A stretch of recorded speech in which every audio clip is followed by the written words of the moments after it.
Hello and welcome to Heart of a Hobbit here on the official Lotro stream channel here, twitch.tv/Lotro stream.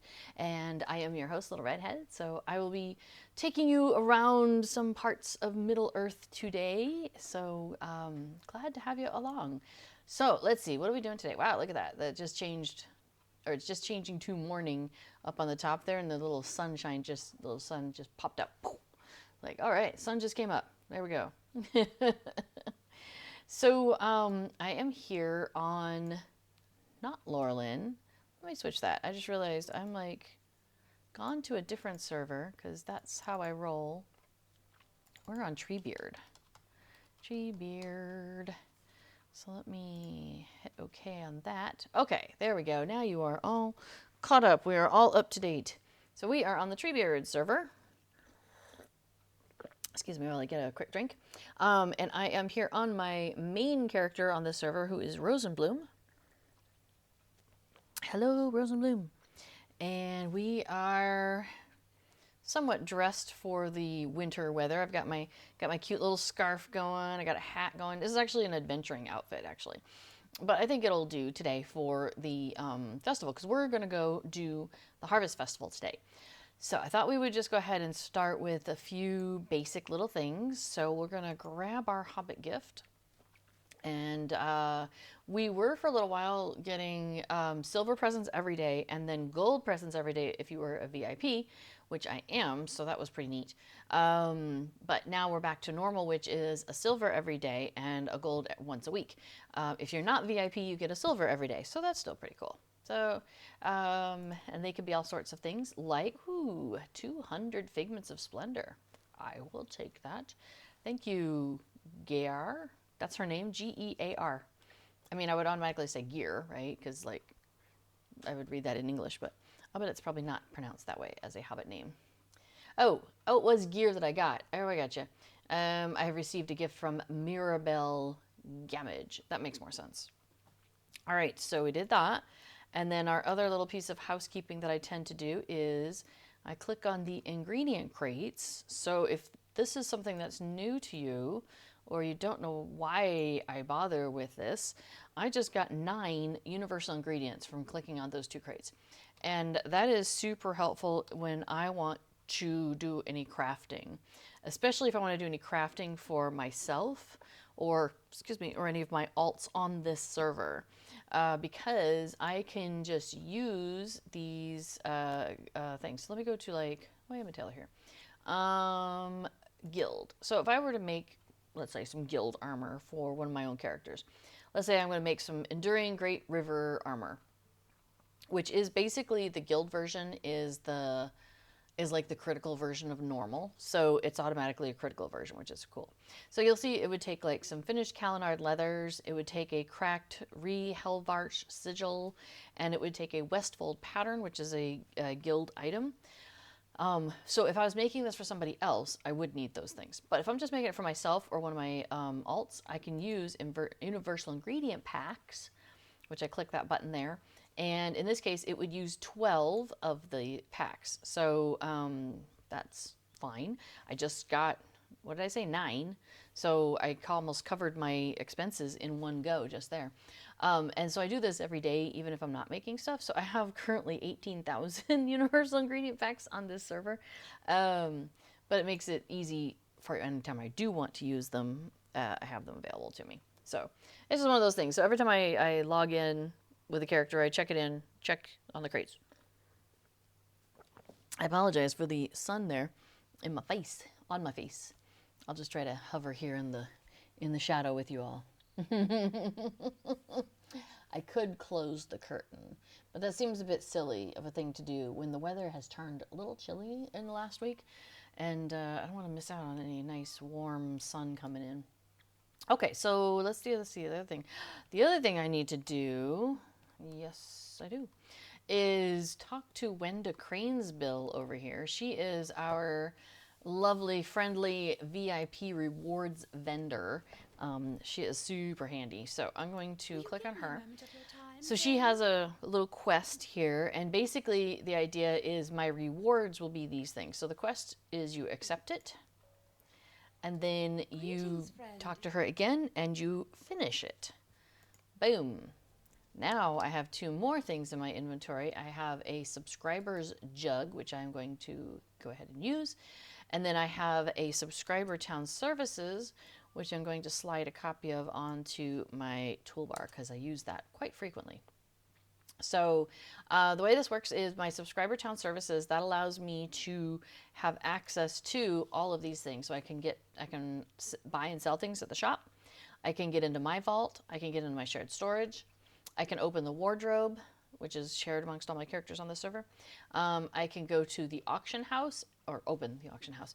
And then I can also open the legendary item forge there. So a lot of really handy things in my pocket just from talking to her. The other thing I did is I consumed that subscriber's jug. It sticks around and then it automatically disappears in 6 hours. But I can keep clicking on it, or I can just drag it off my bar. Before it just drags it off. I leave it around because I'm silly. Anyway, it prevents itemware from combat and crafting and defeat. And then also it accelerates your crafting time. So a couple of really handy things that it does there for you. All right, so we're done with that. So there's a question in the chat. Is there any chance to get faster support via ticket? So I do not work for Standing Stone Games. I am just a streamer, a volunteer. Like, I play the game and then I stream here playing the game. So unfortunately, I cannot help you with anything to do with support tickets. I would say if you have not submitted a ticket for something, I would say definitely do that if there's a problem that you're having. I don't know how to help you get faster support for your ticket though. Sorry. One thing I know, if you do submit a ticket, always include your location. So grab that, which is by typing /LOC. Because they're going to ask for that information, because that's really handy to them. And then, like, give them as much information as you possibly can to solve whatever problem it is. Because if they have to guess, they won't guess. They will either ask for more information or be like, I don't know, we can't solve this, obviously, because you must not know the rest of the information we need, so therefore we must not be able to do it. Like, I don't know about SSG, but I know there's been places that will close tickets because of that, because they're like, oh, we don't have all the information we need, close. And you're like, but I could have given you more information. So what I do then is just give them as much as I possibly can at the beginning, you know? Like, I was doing this, and then this happened, and this was the result, and this has not happened before, or this has happened before, or, you know, as much information as you can possibly give is the way to go for that. So I wish you luck with your support ticket. I have submitted tickets in the past and had them resolved to my satisfaction, so I know it is possible to have that happen. All right, so I'm a hunter, so I'm going to put on my Find the Path here. And then I am going to the party tree. So that does not take me to the party tree. That takes me to Thrower's Comb. Why is my campsite set to Thrower's Comb? I think we were helping somebody discover something over there. Okay, so well, here's a handy thing, is I can use the far-ranging stable master, and I can click on that and scroll down to for the Shire, because it's alphabetical, which is very silly. It's Bang, isn't it? I was trying to get Moobot to jump in there and do some stuff, and I put the wrong thing. I'm used to slashes in the game, exclamation points for Moobot. Okay, so anyway, for the Shire, and I want to go to the party tree, so I'm going to go to the party tree. All right, so that's convenient. Now, as a hunter, I have the ability to set a set a milestone, well, not a milestone. It's a campsite fire. So they have these campsite fires dotted around Middle Earth here in Lotro, and these are a thing that a hunter can do. So I can bind my skill, my campfire skill, to this location, and I am going to do that. Now, I don't know if you noticed, but I just turned my head when I did that, because with milestones, when you bind yourself to a milestone, however you are turned, that's how you resolve when you use that milestone skill. So let's see if the return to camp skill does the same thing.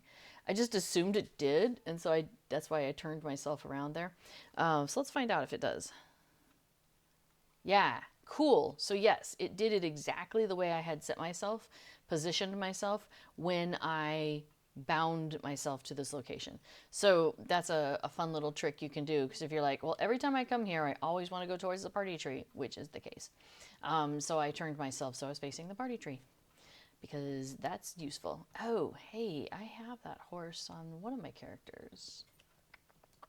Might be her. I don't want to put it out right now. Okay, we're going to start with where we begin. Actually, I should mention, if you have not opened up the Haunted Burrow yet, and you want to, because you probably do want to, you want to talk to, so all these people standing around here with rings right now, if you have not opened up the Haunted Burrow previously, sorry, there's a tractor going by.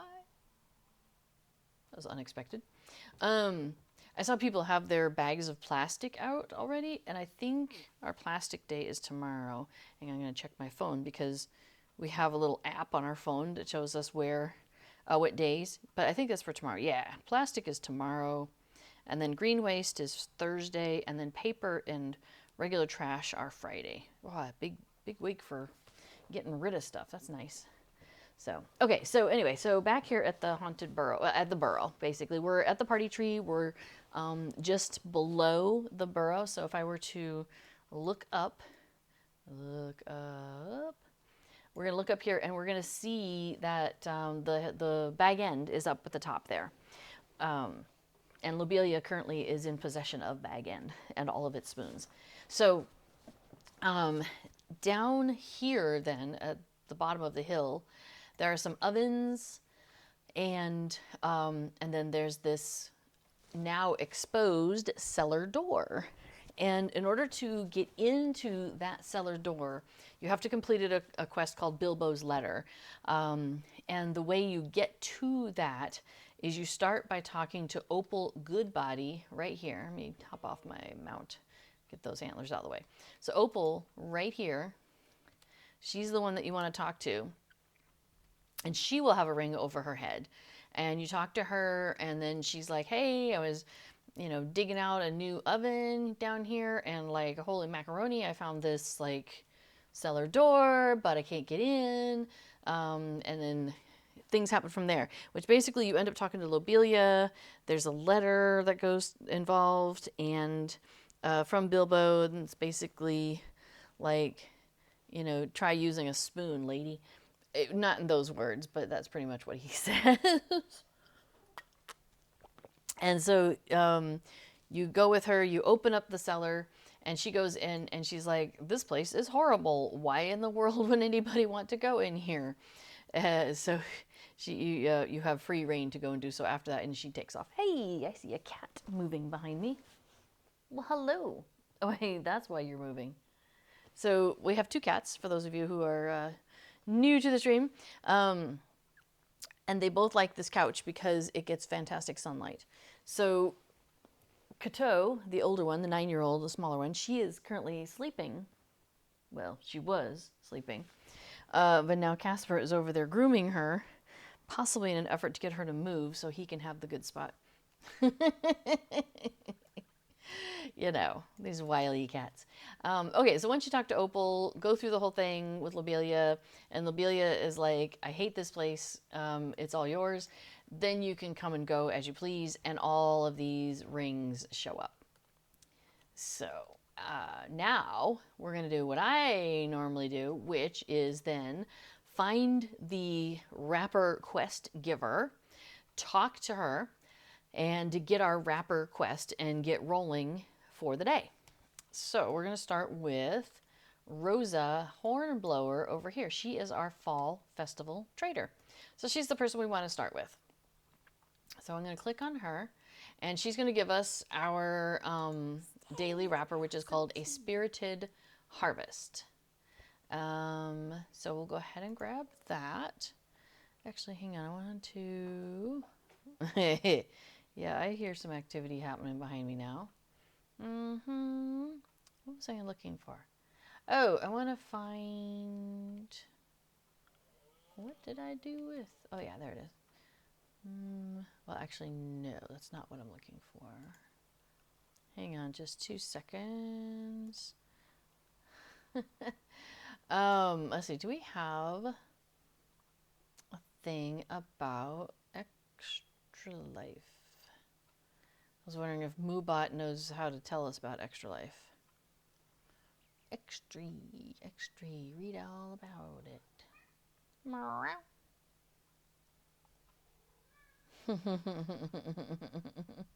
I don't see anything. Oh yeah, there it is. That. What, honey? I hear a cat meowing behind me. Are you saying that she's not giving up the couch for you? I'm shocked. Shocked, I tell you.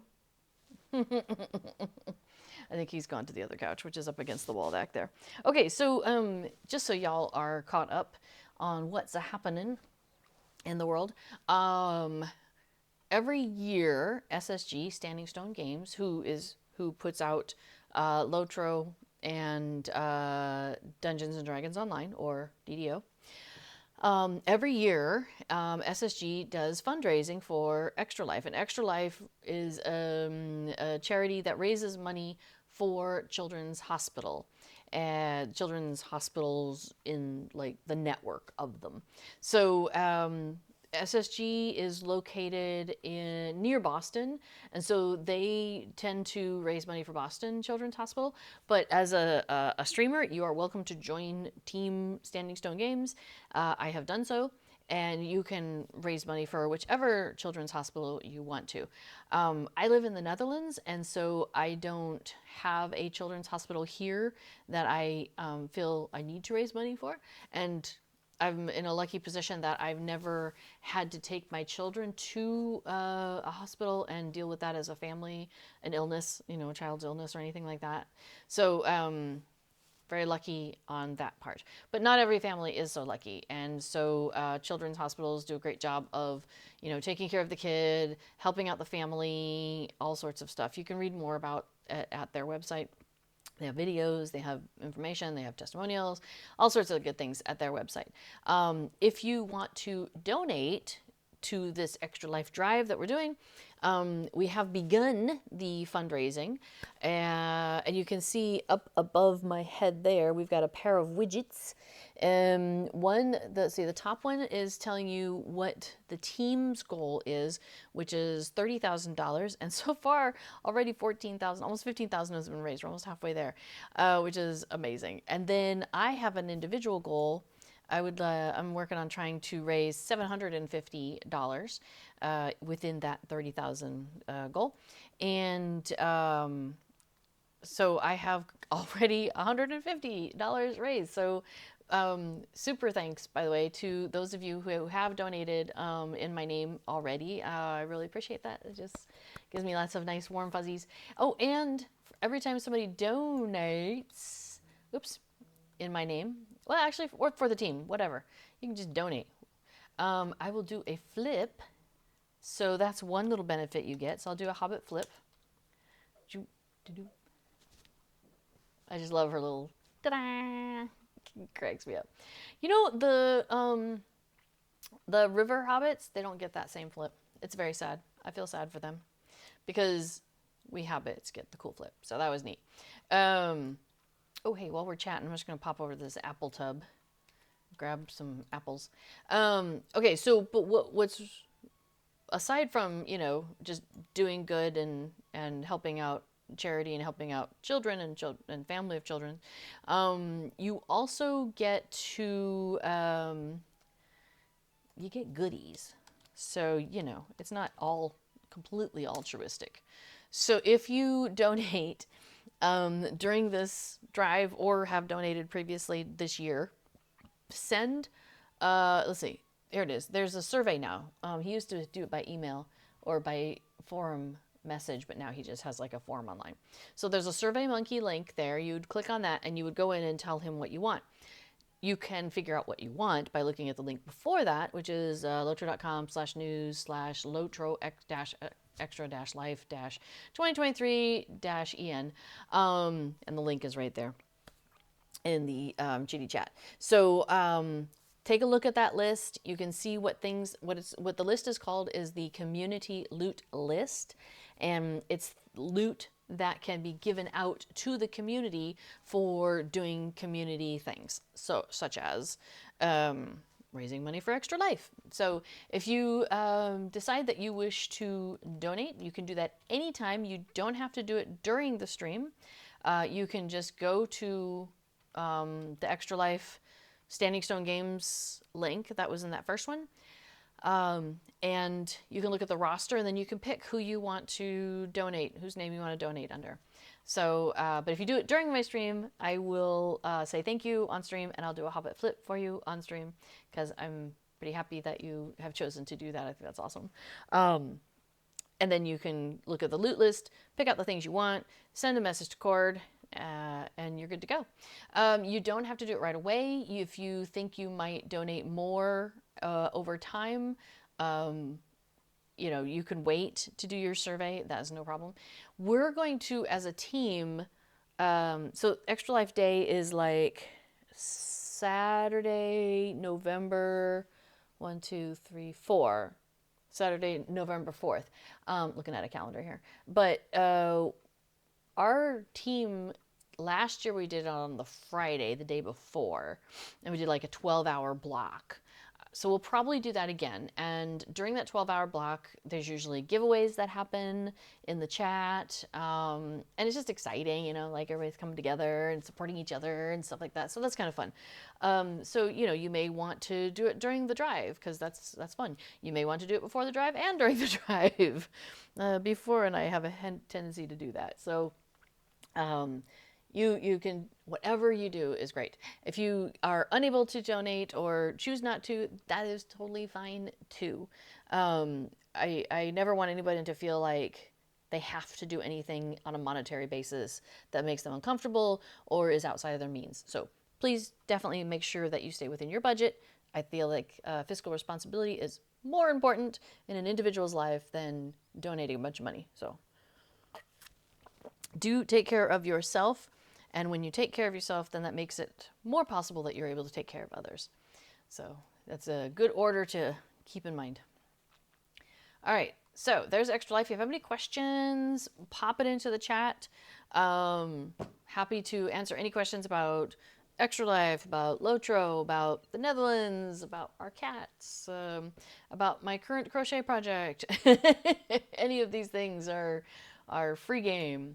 Okay, so I am at the Haunted Burrow, and I'm going to go in. So I'm going to pick one of these quests that's out here, and I'm going to do the quest in the Haunted Burrow. Once you pick one of the quests, the other ones are no longer available. You can only do one at a time. There are a couple exceptions to this, but in general, that's the rule. So, for example, I'm going to go talk to this Ale Association guy, and he wants me to go in and play tricks on some hobbits. So, I'm going to do that. Now, you'll notice that his ring is gone, her ring is gone, her ring is gone. Nope, nope. Opal didn't have one. Begonia didn't have one. Mogo, if he had one, he doesn't anymore. Adelgrim doesn't have one. So, all of those rings went away. Now, the one exception to this is Dinadas, because, let me show you something before I get too far away. Bingo Boffin is chilling out over here with his adorable little blonde hair. And he has two sets of quests. One is out here, and then one is over in Wistmead. So I have gone ahead and actually picked up both of them because I've done them before. So I'm familiar with the storyline that he does. If you are not, I would suggest do the one out here, number one, do that whole series of quests and read all the stuff. And then come back to him and pick up number two and go into Wistmead and do that. That's what I would recommend, because there's kind of like a storyline, a part A to part B. And so it's kind of fun to follow that storyline in order. Yeah. So what's happening out here is his cousin Priska has brought her children to visit, and they are enjoying the sights and sounds of the Harvest Festival together. And oh, hang on a second. Anyway, he says you can find my various cousins enjoying the games around the party tree. I would appreciate it if you help them make the most of their time here, and later in the evening we'll all meet on the green fields to tell spooky stories. There was a donation that was just made to the team. So I will, even though they may not be here, but in Radian's honor, I will do a Hobbit flip. So awesome. So thank you very much for your donation, whether you are here or not. Okay, so Bingo, yeah, he sent us off to go and help out his cousins. So one of them was Esmeralda over here, and she wanted us to go help people get excited about dancing. Priska wants us to go and find her son, Bearlac Boffin, somewhere on the hill and see what he's up to. Dinadas is over here, and he's got some quests for us to do. Yeah, we'll come back to him in a minute. And then Camellia is over here with Griffo, and they've got a quest for us to do. So before we do that, though, let's go ahead and head into the burrow, but we'll talk to Dinadas. So we're going to actually do 2 quests at the same time, so it's going to get a little chaotic. So if you haven't done the Haunted Burrow before, I'll try to point out what is part of the dwarf guy who's sending us in for the Ale Association, and what is Dinadas. So, because we're going to do 2 quests at once. And pardon me, I'm getting a little chilly. In fact, I should probably just go ahead and move the microphone out here. The sun is going down, so it's cooling down in here. Okay, let me know if that sound quality has deteriorated at all. All right, so we're gonna pick up our quest from Dinadas here. So he says, me and my mother were going to visit Cousin Bingo, which is fine, but there's been a most sudden and unexpected reversal. Imagine my surprise when she told me we're not going to Mickle Delving, but to Hobbiton instead to partake in the Harvest Festival. And he shook his head. He says, now I understand there are things about this festival that are worthwhile. Good crops, promise of plenty, worth celebrating. I have no patience for the rest of it. The spooks, the haunts, the frights, silly, rubbish, and nonsense. I told Kellandine that same thing not 2 weeks ago. He says, though, my mother says Cousin Bingo is set on us sharing spooky stories. So there's a large truck going by again. It's a very small street, so there's usually no need for big trucks. Anyway, so he says there's no getting out of it. While I wait, I might as well see what's inside this haunted burrow. I'll meet you inside. Okay. And the quest is called Dinadas Does Not. So we're going to hop ourselves over here and check out the inside. Dun, dun, dun. Now, the first time you come into the Haunted Burrow, all of the maps are, I believe, grayed out. So it's the fog of war thing. So as you find things in the Haunted Burrow, the map will reveal itself. So where we are right now is like the main entrance. What's it called? It's called Haunted Burrow. Okay. There are various doors all over this place, and some are doors that lead you to other parts of the burrow, and some of them are doors that just lead you right back to where you are. So some wacky hijinks down here in this burrow. So where we are right now is at the bottom, and there's basically two parallel hallways that you can follow with emergency exits at the back. So if I were to turn right and then left, I would go up this hallway. And if I were to turn left and then go right, I would go up this hallway. This is the way I normally go, is I kind of make a circle through the Haunted Burrow. So the first thing I do is I usually go up this way and go off to this far corner, because that's where the entrance is to the attic. So we're going to start with that. So I'm going to go forward a little bit, and then we're going to turn to the right, come down here. Now I'm in a hallway. If I turn left, now I'm at a hallway. Now it doesn't look like a hallway because there's a bookshelf in the way, but you'll notice if you hover over it, it highlights. So you can actually go up and touch it, or touch it from back here apparently, and it opens up. Ta-da! Oops, I just closed it on myself. Oh, there we go. I went through it anyway. So there's little side chutes and doors off to the side. We're just going to ignore them for right now. And we're going to walk forward. We're going to ignore these two doors. And we're going to come over here. Oh no, this thing hopped up and tried to scare us. And then this final door back here takes us into the attic. So we're going to click on that door, or she's going to, and we're going to go in. Now we're inside the attic. And there's a handful of things going on. You see these little spots on the floor that have like a box. Maybe if I turn up like that. So there's, let me get a little closer. So you can see there's a red box in the middle and then a white box around it. That's going to be some sort of a like floor trap. I think that one, everything goes dark. So just, you can keep an eye out for those if you don't want to step on them, try to go around them. So here I've entered into the cellar, which looks like this. Actually, you know what? Let me walk over to this side and this side. I'll just fill in the gaps here real quick. It's so funny. There's lots of things where if you walk near it, you know, things pop out and hit, you know, try to scare you and whatnot. Okay. So, oh, like I just did. Okay, now we've filled it in a little bit better. Okay, so now we're here at this door. Let's pretend we just came in again. And so here's our map. So it's a big rectangle. This room is just a rectangle.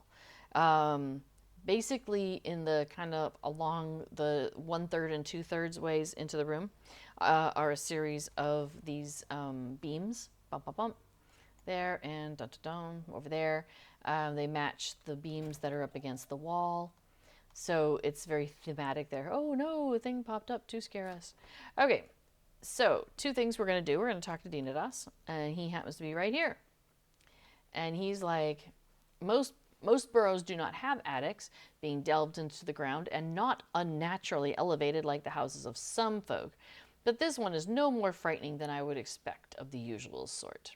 The paint is peeling, I hear rats scuttling around, but it's going to take more than those small irritations to raise the hair on my toes. So he does not find, do you think it's scary? Dinados does not. So now we want to go to the other end of the attic, so I'm going to try and go around this thing if I can. Cool. Now, if we look to our right, there's a door that says main cellar. Or there's a door to our left that says main cellar. Woo, wacky hijinks. So if I go forward though a little bit more, there's a scared Hobbit here. And I'm going to click on this bucket of treats as part of my Ale Association hijinks. And that thing pops out and he goes, oh, save me, oh. So, and then I'm going to go out this door that's actually right next to him. That brings me back to the door that we came in to the attic. But that's great, because now I'm back in the main Haunted Burrow, which is where I want to be. So if I come back, kind of start do this like zigzag to come back out. Now, as I approach this corner, now that's the hallway that we came down. As I approach this corner, we see that there's two doors. That says the cobwebbed wing, and this says the cobwebbed wing.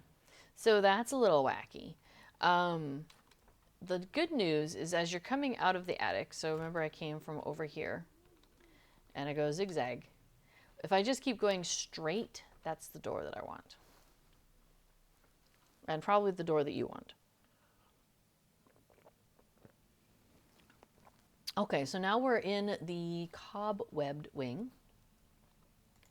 And it brings us in, looking straight ahead, but we're looking at a wall. So not particularly useful. So you can see there's some fake wall, or some walls added to this space. Now we're looking for Dinados, and we're looking for any Hobbit that we can scare. So we have to start walking. Here, you know what? I'll just put myself on walk so we can do this a little slower. There's a spider that pops up and hits you there, little area effect. So you end up walking slower because you've got cobwebs and stuff hanging off of you. All right. Dino is right here, so we'll have a little chat with him. And he's like, who could be convinced by this poor excuse for a spider? And he's like, I can see the wire it's hanging from. And, he just kind of goes on about that.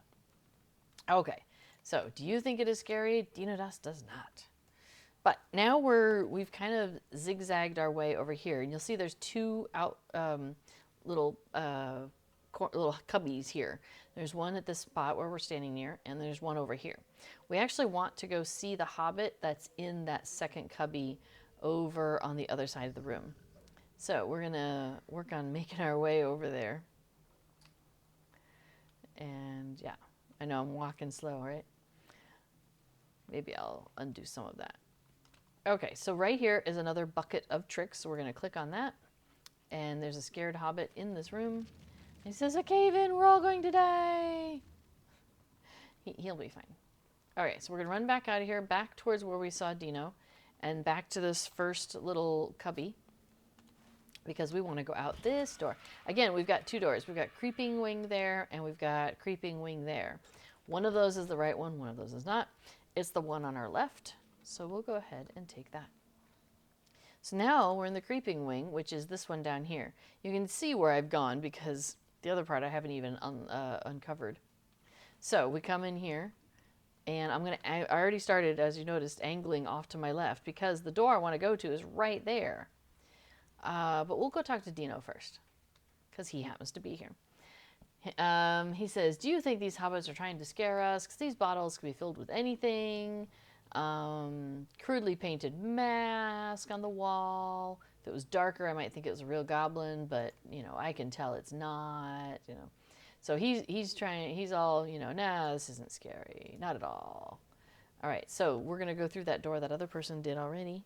You may have noticed that. Now, there's a couple of things that you want to keep an eye out for in this Haunted Burrow.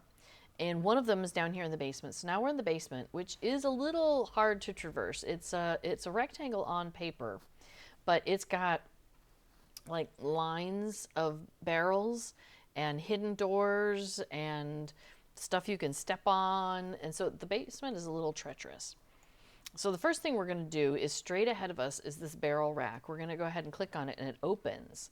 So we go into this hidden room. And here we find a poorly hidden chest. We want to click on that. So what it gave us 4 festival tokens. That was nice. And I got a cloak of the falling leaves. So let's take a look at that.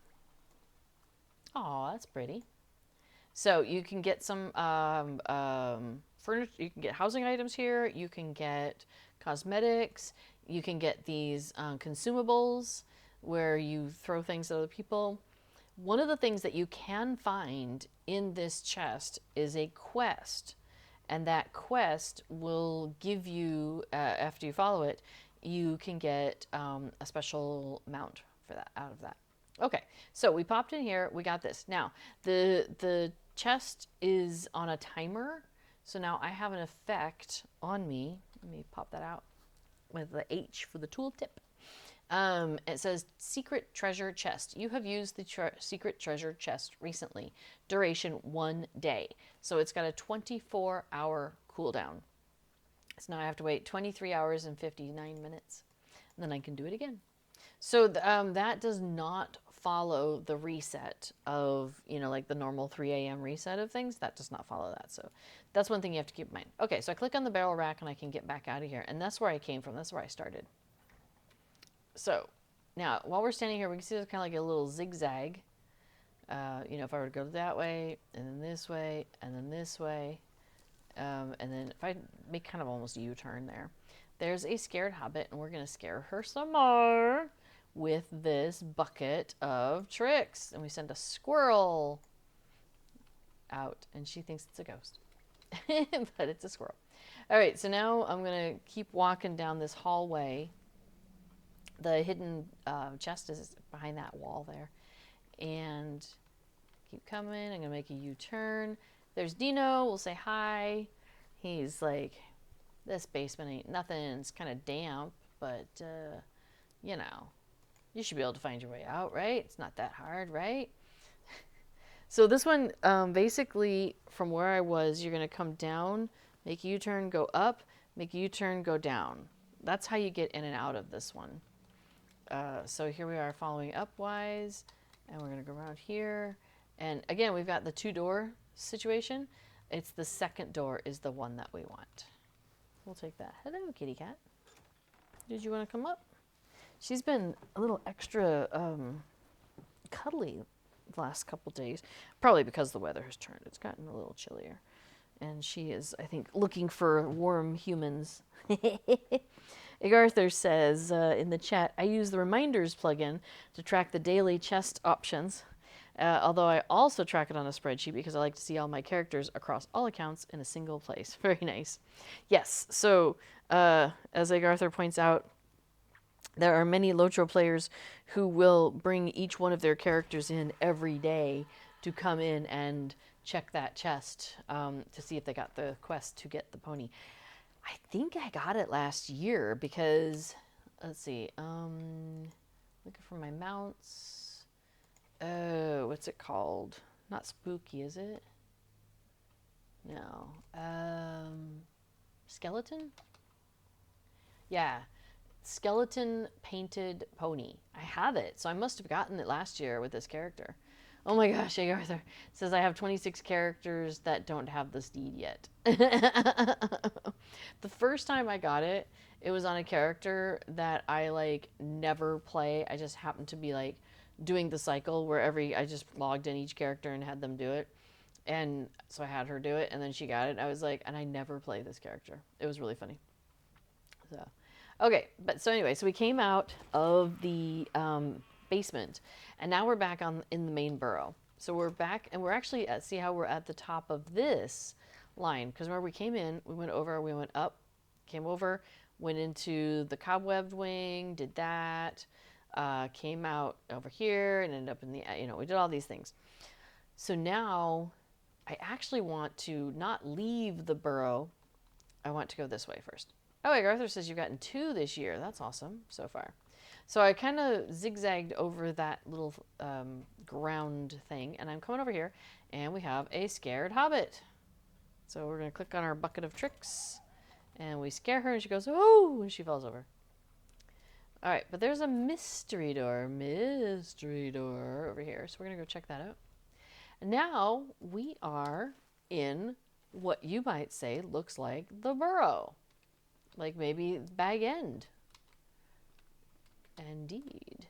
So, but there's like mystery door. But what's really exciting over here is this out of place chest. And this out of place lockbox. And this out of place strongbox. And these also have a timer. It's once an hour. So you can come back to these every hour, but there's no pony in here.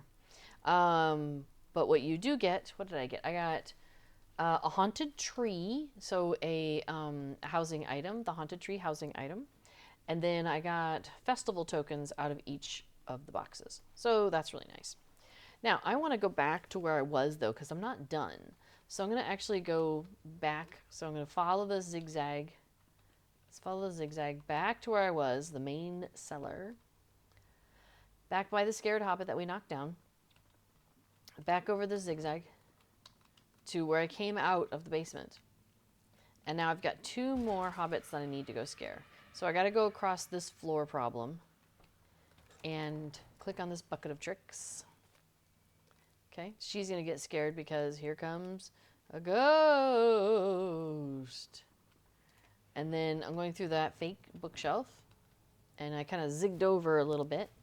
I'm going to click on this bucket of tricks. Eek, a ghost, help. Now I have scared 6 silly hobbits. Hooray. And so we got to go tell the Ale Association guy, we did your thing. And so we get increased reputation with the Ale Association, decreased reputation with the Inn League. I get legendary item experience and a badge of dishonor. Sorry. The nice thing about the reputation thing is I'm increasing by 900, and I'm decreasing by 500. So it's still a net of like 400 if I, if I do the equivalent thing over on the in league, it'll be the opposite. I'll go down 500 with these guys and up 900 with the other guys. So it's a net of increase of 400 for each of them. So that's kind of nice. Zoom. So Tellurian says 16 characters to go for the skeleton mount. No drop yet this year. Yeah. Okay, so we finished with Dino, but let's go tell him, because he said meet me outside, so we're out here with him. And he's like, that haunted burrow doesn't seem very haunted to me. It's all for show. The whole thing strikes me as being very silly and not frightening at all. And yeah, so now he's looking forward to disproving the scary stories that Cousin Bingo has for us this evening. He says, I will see you there. So we'll go ahead and finish with that. One of the nice things about doing festival quests is, one, you get some character experience. So if you're leveling characters and stuff, then that will help. Also, if you have already gotten your legendary items, you also get legendary item experience. So I haven't actually looked, but this is the legendary item reward track. There's 28 days left in it, and I am up through level 45. And that's without like trying that hard, because of things like festival and stuff, which is pretty neat. So, okay, so let's pick another one. So let's do May Gamgee, because she's going to send us basically the same path that we just did. So I can show you that same path again. So she said her friends thought they'd have an adventure together, but one by one they disappeared, and suddenly she was all alone. She made it out safe enough, but they're still inside. So can we go help and find them and let them know how to get back out? Okay, so we click on her quest, and we're going to head inside. Oh, what's this? Reputation changed. Yes, I'm aware of that. Thank you. So we're going to do the same path. So we're going to go to the right and go up this hallway. We're going to go over here to the attic. We're going to go find that same hobbit that we scared. Goodness. And we're going to help them. So they say, can you show me the way out? Now, they don't actually follow you. There's kind of an implication that they are like following you, but they're not or whatever. Like not actually following you. So remember, we went straight ahead to the cobwebbed wing.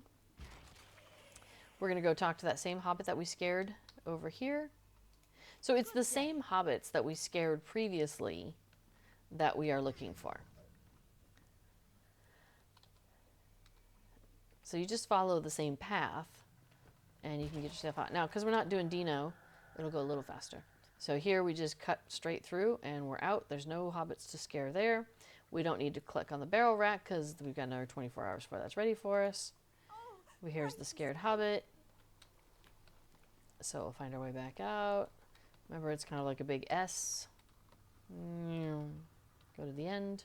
And then we have 3 more to find, and they are in this part of the Haunted Burrow. So there's her. A lovely day, isn't it? And then remember the one that has the scary ghost, which is right over here. Now we're getting close to the front door. But before we go actually out the front door, we'll just step over here to the side. Click on this hobbit. Mercy me. And we have found all 6 of our hobbits. Clear as mud. And then we turn it in. Good day. Ta-da! All right, in case you want to see that route again, let's talk to Poppy Cotton. Now, Poppy Cotton has 2 quests for us that do the exact same thing. One is called a race through the Haunted Burrow, and one is called a stroll through the Haunted Burrow. So the race, you have less time. The stroll, you have more time, but it's the same thing. So, for example, we'll do the race through the Haunted Burrow. We have to collect proof that we make it to the attic, the basement, the creeping wing, the cobweb wing, and then back out to her before our time is up. So if we accept this quest, we now have 4 minutes in which to do this. So again, we're going to follow that same path. So we're going to go towards the back. We're going to turn to the side and go into the attic. We're going to see that there's an attic trophy right ahead of us. So we can just walk over and pick that up. Bam, that was easy. And out the door, just like before. And then we're going to ziggy-zaggy over here. We're in the cobweb wing. Where's the proof in the cobweb wing? Is that this one? Yep. It's on the other side of the wall. But if you click on it from this side of the wall, you can actually get to it. I will show you why that's handy in a minute. Solarian says, I would guess the drop rate of the aged deed at 0.95%. Yeah, you think so? Oh, here's the trophy. It's right behind the door. That's right. I mean, if you keep at it, eventually it's 100% though, isn't it? All right, so we're going to do this S. And as we get towards the end of one of the bends of the S, there's the basement trophy. It's on one of those places that makes you walk funny, though, so you kind of have to just accommodate for that. And now we have, I think, all the proof, right? Yes, get back before time runs out. So I'm at 2.5 minutes. So that took like 1.5 minutes. Just a heads up. Egg Arthur says it's asymptomatic. No guarantee you'll ever get it. I mean, that's fair. Okay. So that was the race through the Haunted Burrow. We could do the exact same thing again with her with the stroll. But I'm going to do Holdfast real quick because I'll show you what his stuff is. So Holdfast went into the Haunted Burrow. And he went and he like dug through barrels of goo and stuck his hand in jars and all sorts of gross things. And as he did this, he lost stuff. A button, his pocket watch, a glove, a ring, and his monocle. So he wants you to go back in, dig in all these things like he did, and find his missing stuff. So the good news is that each of these categories is in the section. So like the Haunted Burrow, the main cellar has one of these things. And it's always in the same place. So once you've learned where it is, you can do the same thing kind of like we did with the trophies. You just go back to the same place every time where these valuables gone astray are located. It's a little gross though, so like I'm not going to read the descriptions because they kind of gross me out. So, Egg Arthur says, limit theory is a little too much to get into on a Twitch chat. No worries. Okay, so we're going to go find Holdfast's valuables. So we're going to follow the same path. So we're going towards the back. Now, when we get here, before we go into the attic, there's a jar of crawlies. We want to click on that because we find the pocket watch as we're stepping on gross things. All right, let us go into the attic. Now we are looking for a bone pile, and it's this one right here. Jump to get there. So we found his shiny button in the pile of bones. And out we go eventually. Sorry, first we got to get hit by bats. Okay, now we're on our way out. Okay, so to the cobweb wing. So there is a cobweb in here that you got to stick your hand in a sticky cocoon. Sorry, cocoon. Let me show you something. So there's these sticky cocoons like hanging in various places. This is a false door. So we'll click on this false door because I want to show you this little room. So there's you go straight forward. There's a door there, which is important if you're doing the bottles challenge. There's a little entryway over here. Okay, so we don't want to be over there. And then there's a little cubby over here. That sticky cocoon is where we want to find our stuff.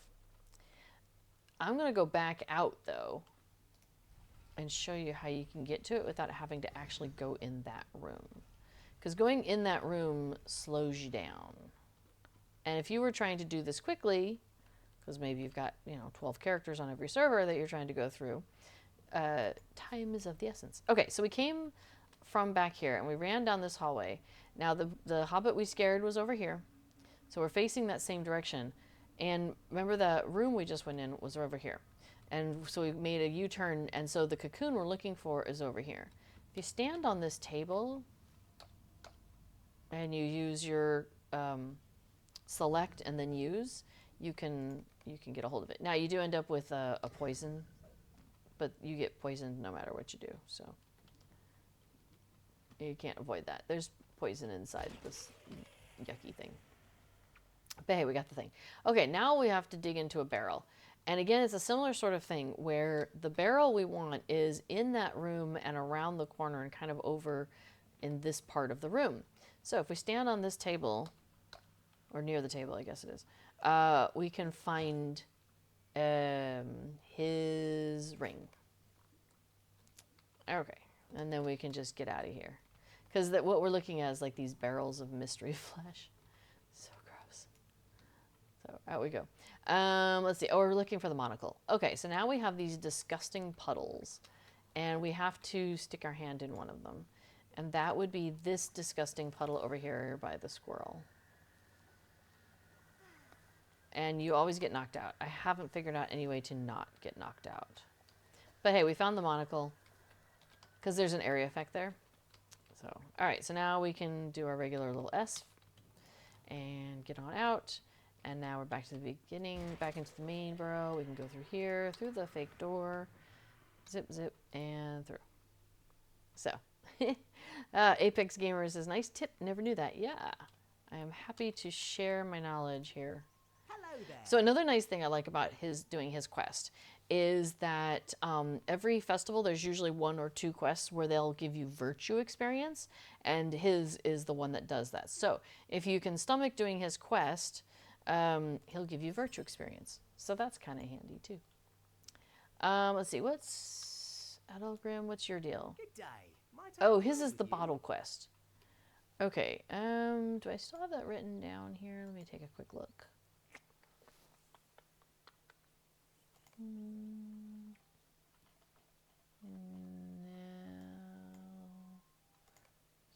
Oh, that's where I have songs. Oh, I should have moved. That should be moved out by now. Treat neighborhoods. Doing drinks. Hey, what's this one? No. Probably could delete that. No.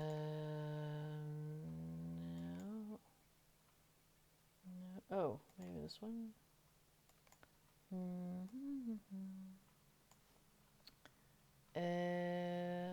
No. Okay. All right. No worries. Sure. Tell you what, we're going to grab a guide. Oh, not events. A throw event. Let me get Moobot to help me out here. All right. So, Fall Festival. That's what we're doing here. Harvest Festival. Harvestmath. It has all these names. There are 3 various guides here that you can look at. One is the Lotro.com. So Cordovan has started putting together kind of like an overview of the festivals of each one on Lotro.com. And then at the bottom, he's got links to various guides. And then the second link there is Fibro Jedi's guide, and his is always fantastic about walking you through each of the various things. And then there's also the last link on there is the Lotro Wiki, which is a fan-maintained wiki and super handy for, I mean, pretty much anything. So let me take a look there and let's see, riddle in a bottle. Let's see, Haunted Burrow. Is it here? Oh, main article, Haunted Burrow. Hey, kitty cat. I have a cat on my lap. Well, I have a footstool propped up, and so I'm able to put my legs up on it, and then I have a blanket And so she can just lay down on the blanket, basically on the footstool, but she's between my legs. So she feel if, you know, for her, it's like, she feels, I think like, she's getting some good lap time with me. Okay, riddle in a bottle. This is where I'm looking for. Yeah, well, just tell me the thing. I don't want to have to remember it. I know there's spoilers here. Just give me the spoilers. Okay, so each one has a riddle, and you can go through these and figure these out.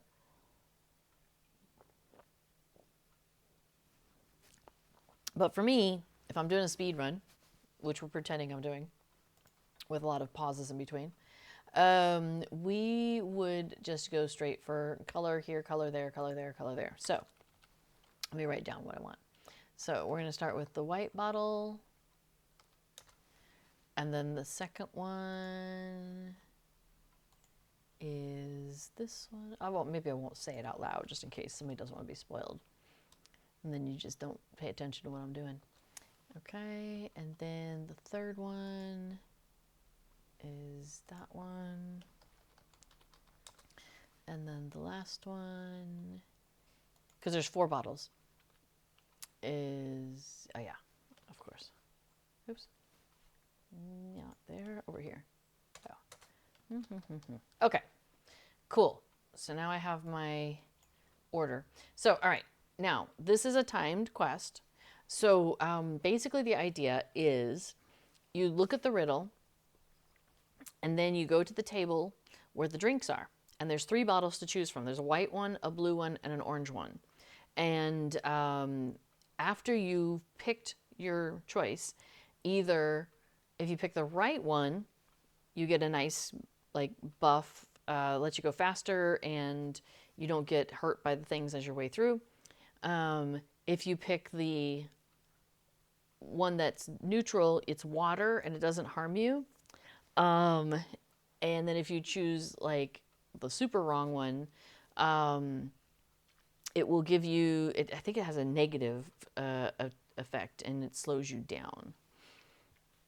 Excuse me. Okay, so we're gonna do that. So then this path that we've been taking, when you're doing the bottle quest, it's actually a different path. So that's another thing I wanted to give you a heads up, that we'll be taking a different path as we're going through here. Okay, here we go. So we're going to accept his quest and in we go. And the first table is right in front of us. So here you see the clue on the wall. You can read that and figure out your clue. And then once you think you know what it is, you pick the bottle. Unfortunately, to me, sometimes orange and white look very similar. So if you're choosing between those, that's just a thing. Okay, so now we have picked the right bottle. We are now running off to the door that we need, which is this one. And the table is right away. We're going to choose our correct bottle here. Okay, that was delicious, whatever it was. And we have to go into that false wall that we talked about before. And there's a door at the end of it, and that's the door we have to take. If you try to take any of the other doors, it won't actually work. You have to take this special path. Okay, so now we click on the one that we think is correct. And again, we have to take a weirdo path, so we're going over here. And we go out this door. And lastly, we choose our correct bottle here. And this is the last one, and this is the one where we do go out the normal door in the basement. And then once we've left the basement and we go back to the main cellar, now we go just like normal back out to where all the hobbits are assembled. So that's the pathway for that one. So let's go turn this in. No worries. Because we have 3.5 minutes left, but so we're going to go ahead and turn that in so we don't run out of time. Okay, so there we go. Let's see. Stormy Dirks. Says, hey there, I'm just getting back into this game after many years. I still kind of know my way around the Haunted Burrow because I've done it so much. I know, right? It's one of those things that once you kind of have done it, you know, every day for 12 days out of the festival, it starts to kind of like, you know, you get the pathways like down in your head. Speak with you a moment. So I'm going to go ahead and do the in-league quest while we're sitting here chatting because I see Dame Hypatia. Hi-ho! Hello to you as well. We're doing some Haunted Burrow, as you can tell. So hey, here's a fun little side note for you, Dame Hypatia, is you know, I was making, I crocheted some flowers and things to decorate my bicycle, and I have a lot of leftover super cheap acrylic yarn. So I'm actually going to make a couple of blankets for like a meeting room so they can just have them sitting around there. Oh, hey, real quick. The wine, you kind of almost have to step on Cora to get it out of your hands. And then you still have to click on her and get that pop up, and then you can finish the quest. So just a heads up on that one. It took me forever to figure it out the first time. And now I have that drunk effect, so everything looks weird, and the world is kind of like sliding back and forth for a little while. So anyway, okay, so I've been making a blanket, and I decided to do a blanket very much like this one that I did before. It's a pattern that I found online for free. It's got zigzags. I like zigzags. I think it looks cool. And so it's got different things. So we've got little X's happening here. And then like a single crochet row in between. We've got little bobbles happening here, and then a single crochet, and then back to the X's, and so on. And then there's a double crochet row. So I'm doing that in an accent color. So I've ended up with like a band, and then an accent color, and then a band, and then I'll have an accent color. So working my way through the colors that I have, the yarn that I have. I'll probably do like a lap blanket. So I'll probably do, so like this is the full width of it, and then we'll see how long it gets. But well, that's like two stripies done so far, and I'll probably do 3 more stripes. So we'll see how big it turns out. I'm not too fussed about it because like I'm just giving it away, and like I said, it's kind of cheap acrylic, so it's really for them to like tuck into a corner, and if somebody's cold during a meeting, they can drag it out. But I think it'll be a nice use of it, you know what I mean? Like, at least somebody can get some use out of it. Oh, hey, we can, well, okay, here's one thing we can do. We're going to turn off post-processing effects. Because as fun as that was to watch the drunk effects, I think you probably would rather see the game. Now, it still has me going the sliding back and forth thing for a little while. So that's still going to be happening as my mount gets closer and closer to me here in the video. Hello. No, watch out. Okay. So yeah, so that's still going to be happening for a little while, but once that effect wears off, then sliding back and forth will no longer be a thing. But first, we're going to hop over to the other side here, and look at that. Sure enough, Bearlac is sleeping soundly by the side of the road. So we see a costumed hobbit who wants to scare him with his ferocious costume. We should look at this guy's ferocious costume. Look at his ferocious bear costume. Like, whoa, so scary. All right, so here we go. We're going to wake up Bearlac, or Bearlac. And he is, hey. He's like, he yawns, he rubs his eyes, so he's taking a nap.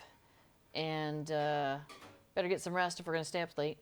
He's like, impressive costume, friend. Well, back to sleep. Daw. He says, well, not what I thought was going to happen. Do you think my costume is not scary enough? No, that can't be. This costume is terrifying. That's funny.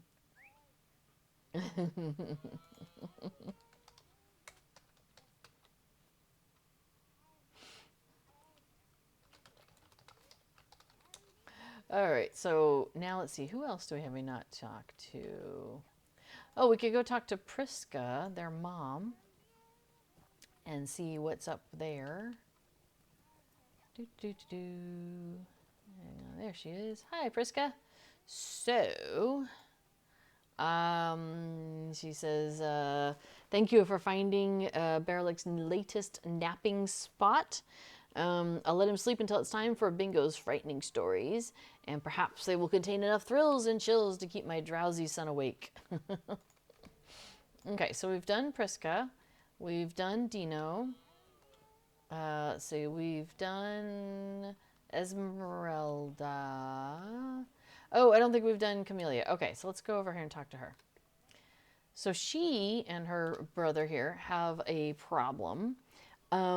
They were participating in the apple bobbing, and Griffo, her brother, thought the apples were for the taking, and so he reached right into one of the tubs, took an apple, took a big bite, and then I guess grabbed another one, took another bite. So but they're being nice about the whole thing, and they've offered, she's offered to bring up some of their spare apple bobbing tubs so the game can continue. So she's sending us down to what she says is the base of the hill to go for in a quest called Bobbin for Apples, because Boffin for Apples, because their last name is Boffin. So we've got to go down here, kind of by the mill, just north of the mill, and there's an apple bobbing here, and we've picked it up. Now we have to be careful not to be seen by any of the apple bobbers to be that you may have seen kind of wandering around the hill. So we're swinging around here. We got to keep an eye out for those eyeballs. So just like you're doing, like when you're doing the pie quests and things, you see there's an eyeball over there on my mini radar. Let me unclick on it. So there's an eyeball there on my mini radar. So I just have to keep an eye out for those, as I'm running by. So got to take this back to her. But if you run her on the fireworks, she seems to do all right. All right, so that one's turned in, and then she's like, great, can you go get another one over in the apple doors? And remember, use caution to avoid the bobbers to be. So I'm gonna run over here, and so like there's a bobber to be right there. He tends to kind of hang around nearby where I'm going, so we're gonna make our way over to the apple doors again, kind of running along the south end of things. And what we're looking for is up on the kind of the left-hand side of the area. I couldn't remember where it was, and I was doing this quest like yesterday or the day before, and I'm like going all over, like doing the select. I'm like, it's gotta be around here somewhere. Excuse me. Hey, Sandy. Sandy has joined the chat. I was talking about how I've been working on making that crochet blanket that I mentioned probably last time. So this is I've got 2 stripes done, 2 ziggity zaggity stripes done. I think that kind of purple and the white and the yellow are nicely offsetting each other with their brightness of color. So all right, so we've turned that into Camellia. Let's turn that into her, and again we're getting some legendary item experience, so that's neat. Okay, so that's finished. We already bobbed for apples, so we got our apple there. Oh, why does that matter? So the bobbing for apples over here gives you one of whatever it is, and you can do that once per hour. So I actually only have like 5.5 minutes because we did it at the beginning of the hour, at the beginning of the stream. You take the apples that you got from this apple tub, and is it browse the shop? No, it's barter. We barter, and we give him the apples, and he gives us festival tokens. So like a small apple will give you 1 festival token, so I'll go ahead and barter that away. And then a medium apple will get you 2 festival tokens, so we'll barter that away. And then a large apple will get you 3 festival tokens. But I don't have any. Now, if you want to get a pumpkin festival mask, you can do that from this guy, which would look like that on me. Let me scooch that down. There you go. There it is on my face. It's a pumpkin carved with face. So, yeah. Yeah.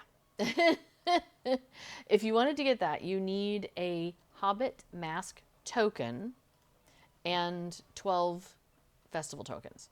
So, you're probably like, well, where do I get this Hobbit mask token from?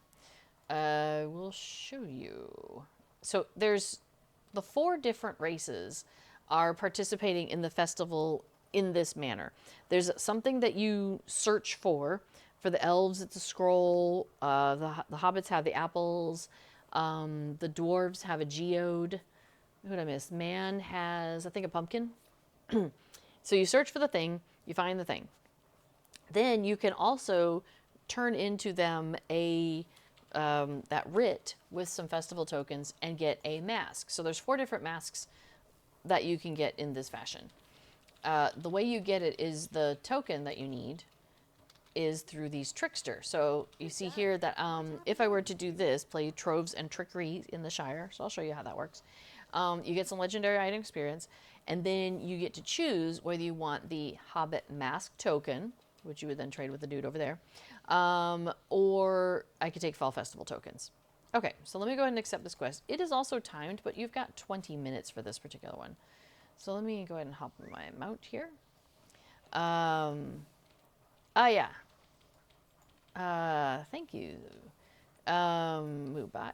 So, oh yeah, thanks, Andy. You like the purple? Yeah, I think it looks really nice there. It came out pretty strikingly. Ooh, I have a plugin running, Festival Buddy, I'm guessing, because it just popped up. So here's the emotes that I need to do with these people. So basically, I need to find 4 different hobbits. And for each of these 4 hobbits, each one has a different emote they want me to do. So, for example, if I talk to this townsperson, she says, if you don't mind me saying, this is embarrassing. Well, your clothes around the back side, they're not quite fitting right. You might want to do something about that. So now you kind of have a hint as to what emote she would like you to do, and you have to have her clicked on. So I'm going to do the pick emote. And it says, the Hobbit is tickled by your trick. Let's see, does it say? I thought it was something like you pick your trousers out or something like that. Does it say? Oh yeah, you pick an uncomfortable wedgie. There you go. So we have performed the emote for her, so that's 1 out of the 4 that I need. So all 4 of the hobbits are in this, in and around the hill. Okay, so let's see. Let's head on down the hill. So funny. It's been a little while since I've done this, but like Stormy Dirk said earlier, there, it's like once you've done this a whole bunch of times, it kind of gets stuck in your head, right? Oh yeah, I know where the other 3 are. Okay, so the first one is over here. I just passed him. Yeah. So this farmer, he's like, don't you just hate it when you see a creepy, crawly thing and then suddenly your skin crawls for the next hour? Why, that just very thing happened to me. I saw a spider and now I'm shuddering all over. So we're going to do a shiver. Oh, here, I can get off my mount so you can actually see it. So I'll do a shiver emote at him. You look at the farmer and you shiver. He is tickled by your trick. Ah, thanks, before. Yes, that is Festival Buddy. Woohoo! All right, so now there's a townsperson over here sitting by the dock. So I usually just hop across the water, as you just saw. And he says, I'd better catch a fish soon. I've been here all day and I haven't seen so much as a fin. I would give anything to see a fish right now. Any fish at all. I'm about to lose my temper. So we throw a tantrum. The Hobbit is delighted by your trick. And then the last one is up in that little gazebo up here on the hill.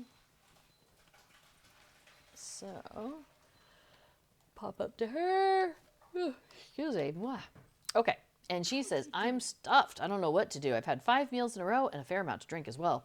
I'd love to eat more, but I'm not sure there is room. What should I do? So we're going to burp. There we go. We just burped. She says, the Hobbit is delighted by your trick and follows suit. Although it says, you burp at townsperson. How rude. So now we still have... Okay, so I guess that took care of the time. So, because we had 20 minutes to complete that. So now we just have to go and turn that back in. So, so that's really handy if you're doing those. There's one of these in every one of those regions. So there's one in Bree, one in, I think it's actually in Callandim. No, I think it's up in Doolin. And then there's one up in Thorin's Hall, I believe. I never do any of the other ones. I only do the Shire one. Because this one, it feels like it's all pretty close together. Like I could ride there and ride back pretty quickly. Oh, I guess I could have just used my hunter travel to get back here. But the other zones, it feels like it's far away. I'll show you the Bree one here in a second, just to kind of, so you can compare. But let me go ahead and turn this in. So he's like, hey, that's splendid, terrific, wonderful. You've done a good job. Maybe too good of a job. I don't know how my tricks will ever top yours. So now I could take that Hobbit mask token if I wanted to go get a Hobbit mask, or I can take Fall Festival tokens if I'd really rather have those, which is the case. So there we go. So I have done 10 Harvest Festival activities today while we've been here together. So I'm going to go ahead and turn that in to Rosa Hornblower, because I can go ahead and finish my wrapper deed, which gives me 5 festival tokens, or 6 if you're wearing the Fateful Toolkit, which I am, which I find so useful. Okay, so that's how you can get 10 of those quests done in a pretty quick run. I mean, okay, it's been an hour and a half, but I mean, we could have done it faster without all the talking, right? I think I'm able to get in and do it in like 20 minutes.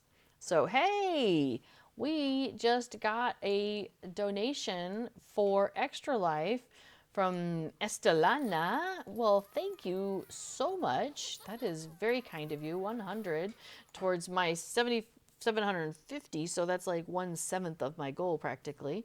So thank you so much, and I will do a Hobbit flip for you here on the stream to say thank you. Ta-da!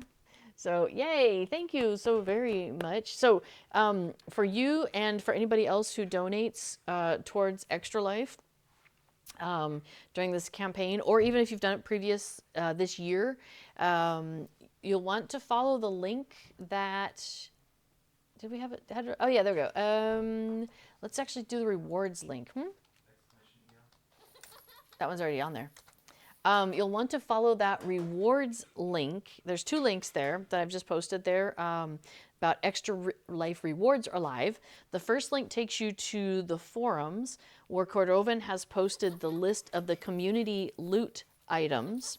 So you get to pick items off of that list, and you can pick multiples of the same thing.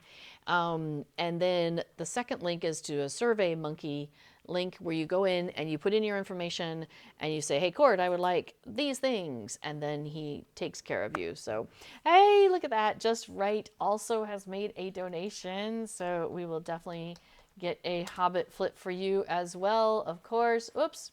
You know what? I zoomed in too much. Let me redo that. We'll do a new flip for you.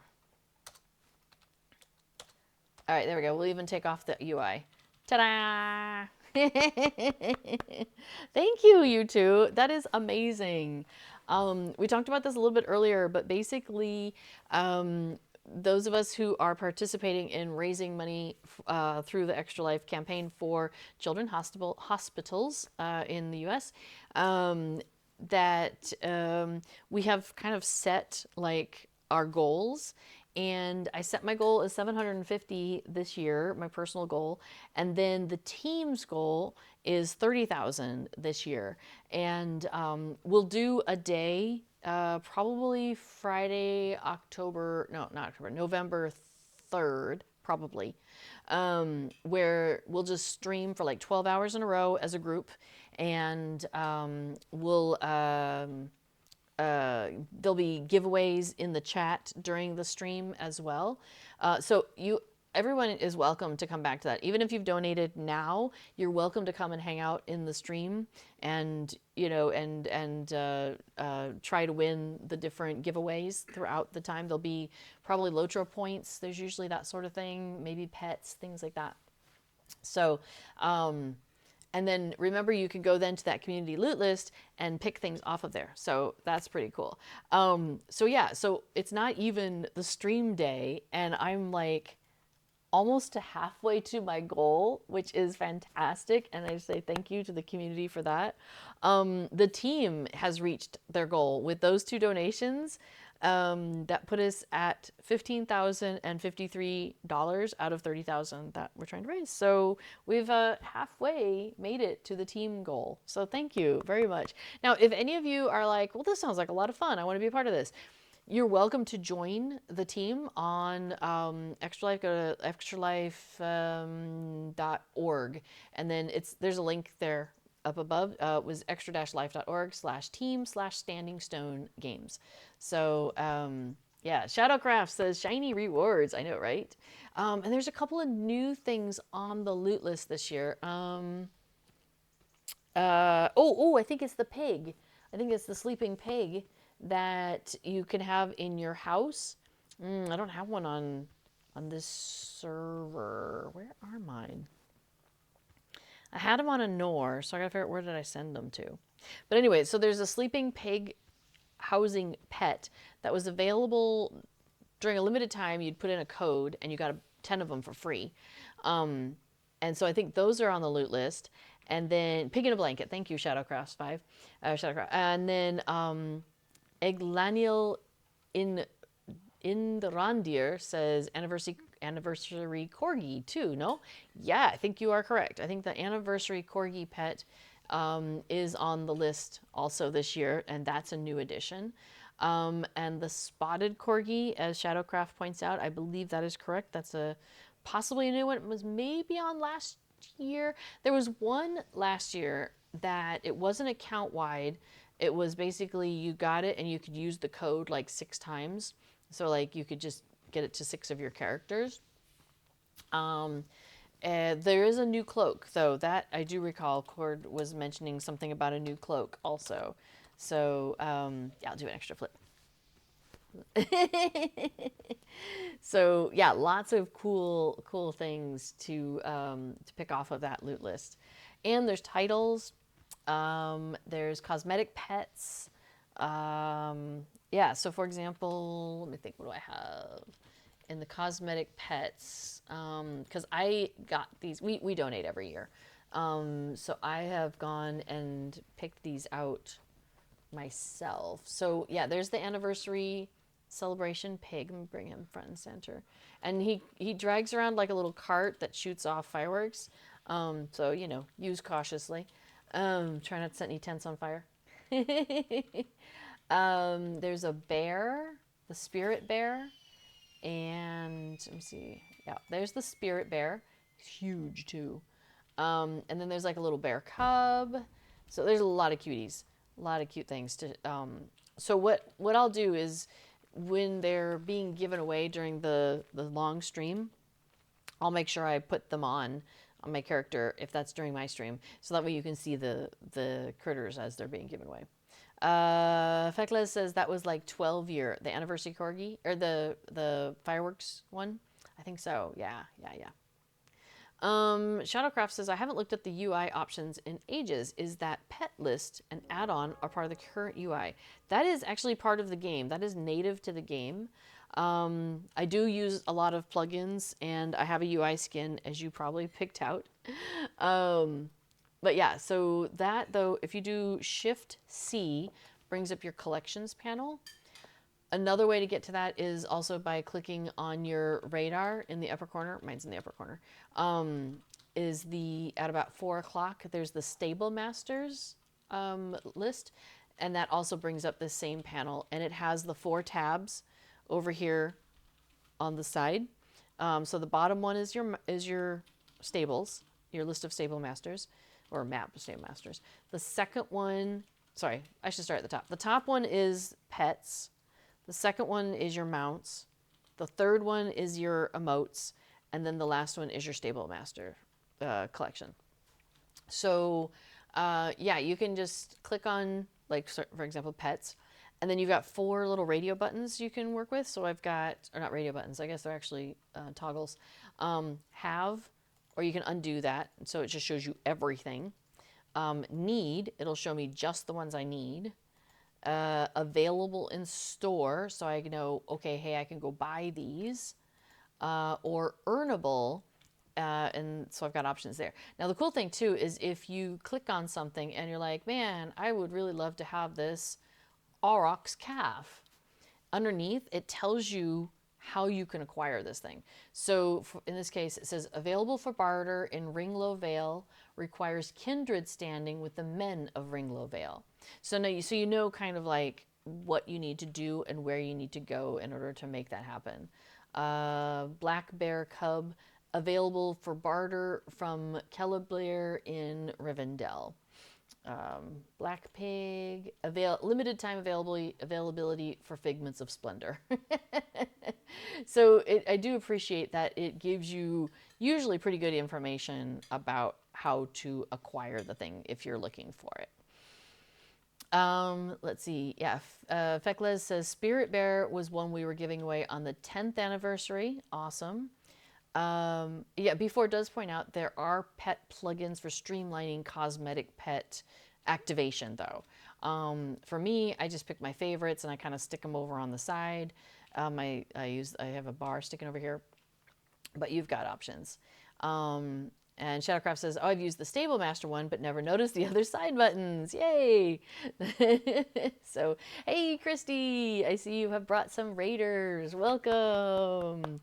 We're talking pets and mounts and emotes and festival stuff as usual. It's the usual.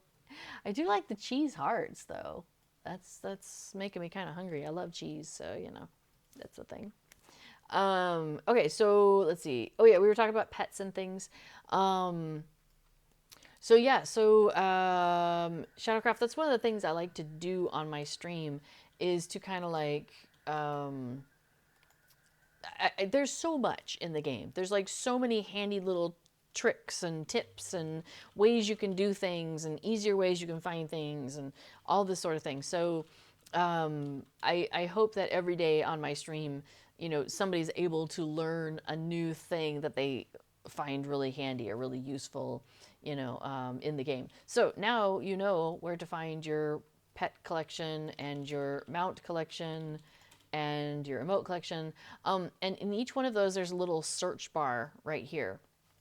So up here, I was looking for the skeleton pony earlier, and so I just came in here and, you know, here it's open, and I just started typing SKE, and now I've got, like, we've got the Cave Claw Masked pony, so SKE, masked, and then the green painted skeleton pony, and the skeleton painted pony. So yeah, you could do a search within each one as well, and that's really, really handy. Especially if you know what you're looking for or have a vague recollection of what you're looking for. Okay, so let's see. We talked to Rosa and we did turn that in. Well, we were going to go to Bree. So let's pop over to Bree real quick. And I'll show you how annoying this quest is. That's what I'm here for. To give you my straight, honest opinion on things. So, Christy and Raiders from Christy, what were you guys doing today? Was it festival in Lotro, or were you doing other things? Okay, so I've Hunter Travel sent myself to Bree. There's this Breelands Festival Grounds horse here, not too far from the Stable Master. So there's our Stable Master, and here's the horses he's got stabled up. So we're going to click on the Breeland Festival Grounds horse, and it's an automatic travel, and it's free. So we love that. As we come out here, you'll see in the Breeland Festival Grounds, there's usually some stuff going on, right? Like here's where there's the pie eating contest. You've got your in-league and ALL Association folks there. A little lag. There we go. Here's where like Sergeant Tom will stand for the Spring Festival. This guy's a fall festival trader, so you can get the goodies over here, just like you can from the lady back, Rosa Hornblower, back in the other place. But here we go. So, Bryony Elmwood is the trickster here. Let's talk to her. Will you give me a moment of your time? So she says, Harvestmath is such a wonderful time of year. One of my favorite festival traditions is the game of troves and trickery. So to play, you go about finding people to trick throughout Breetown. They will tell you something, and you must do your best to act out something related to it. Okay, so we'll go ahead and accept her quest. While we're here, we'll come back. We'll be back. Okay, so now I gotta go find these people. And unfortunately, I don't know where they are as well for this one as I do for the Hobbit one. So let's see if we can remember. So we have somebody to scold, someone to be crazy, someone to know, and somebody to whippity-doo. All right. We're looking for people that have a ring over their heads. You know what? I might just go to the wiki and look this one up because I don't want to be here all day, right? Like we could walk around Bree for the day, but let me put the festival thing up because I can't remember. Let me get the links. Let's go to Fyro Jedi's Guide because... Oh, Prancing Pony. All right, thank you. I love it. I will accept help on this quest. I know a lot of times streamers are like, let me figure it out. But I will gladly take y'all's help on this one. I'm just trying to streamline this through collective knowledge, right? Okay, so let's pop into the Prancing Pony. Is that right? I've only done this one like, I don't know, 3 times or so. It's been a while. We're looking for somebody who wants to be tricked at. The lady next to the Prancing Pony. Oh, whoops. Okay, we'll go back out. But this is the Ale Association guy if you want to get some Ale Association rep. Just FYI. Where was she? Down here? Oh, the lady down here. Yeah? The one that you do, yeah. And when you let off fireworks during the anniversary festival, if you let off fireworks near her, she has a comment. Okay, so she says, don't I have news for you? My neighbor was quarreling with her husband so loudly it caught my attention, and you'll never guess what about. Can you guess? Well, I shall tell you what. Apparently, he would not let her buy silk for a new dress. Why ever would she need a new dress? I can't imagine why she has 10 already, and then they are in decent shape. Do you know what I think? I warrant she just wants to compete with Bessie Hawthorne's dresses, for I hear Bessie has 11. I, for one, am quite content with my 8. What do you say to that? I think y'all are nuts. She does not seem terribly delighted with your trick, but it seemed like the right trick. Wait, say that again? But it seemed like the right trick nonetheless. Yeah, it seemed like the right response nonetheless. I was like, whoopity-doo. Okay. Okay, so we talked to the lady just south of the pony. Now we need to go outside the auction hall. There's 3 auction halls. Which one? But Beggar's Alley and the alley where you can visit the Lore Master Trainer. Maybe outside this auction hall? No. Oh, that's a crafting hall. Auction hall, there's one at the south, there's one at the north. Oh, south. Okay, cool. Thank you. Beggar's Alley. Oh gosh, I can't remember how to get to Beggar's Alley. I think it's over here, right? No, wait. I have to go past here. And we'll wave hello to the broker's office where we can buy all our cool houses because we love buying houses. Hello, broker's office. Okay. Let's pop over to Beggar's Alley. The cat is currently snoring on my lap. It's pretty funny. Is it down here? Oh, no. People are just dancing and having a good time. Okay. I just saw movement. I thought, oh, is that where I'm going? The answer is no. Where is Beggar's Alley? Is it this way? I think it's this way. Yes, there's the mud gate. Okay, so I think we're in the right area. Is it the person who gives us the stuff? No, it's not Nora. Okay. Ah, here we go. Townsperson. We have a dancing townsperson. I dance all day. If I ever stop, my legs will turn to trees. So I dance, dance, dance all day, every day. What can a man do with 2 trees for legs? They tell me I'm mad, but they will not think so when their legs turn to trees. So maybe we think he's crazy. The town person is delighted with your trick and everything else you do. Okay, so now we need to find the auction hall and the alley. All right, well, Southbury Auction Hall is by Southbury. And is the Lore Master Trainer in the same alley as the Hunter Trainer? Oh, turn left now. Through here? I think not. Oh, and that's not a left, that's a right.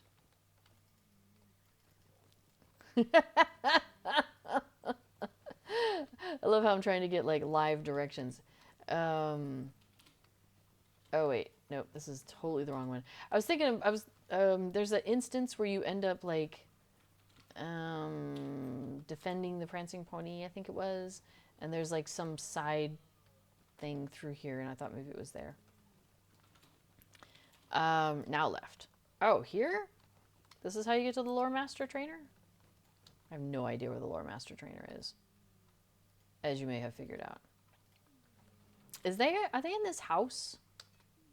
Somebody's in this house, right? Oh, a tad further up. Okay. Seems like, because I know the Scholar, you have to go into the Scholar stairs and stuff. Oh, really? Sleeping under an awning. Oh, look at that. My poor head, how it throbs. Pray, do not disturb me unless you brought me more ale. I know I ought to be ashamed of myself for drinking so much, but what's a man to do? Bill Ferny kept goading me on. Well, don't listen to Bill Ferny. He says, look where it got me. Need I say more?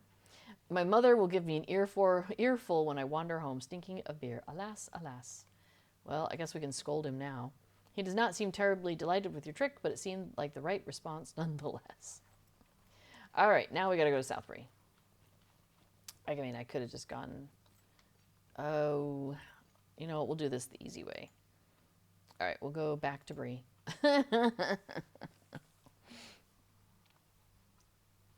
Lore Master is in the same place as the Hobby Trainer. Okay, so now I'm going to use the Stable Master guy here. Just send me to Southbury so I can go to the auction hall as opposed to this auction hall, which is right here.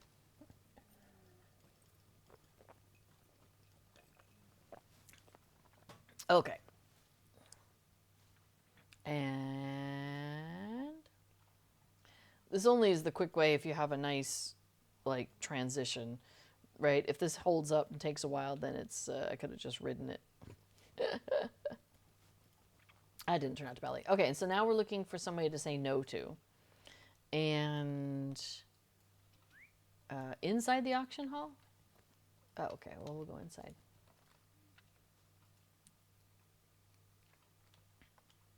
Nope, not these people.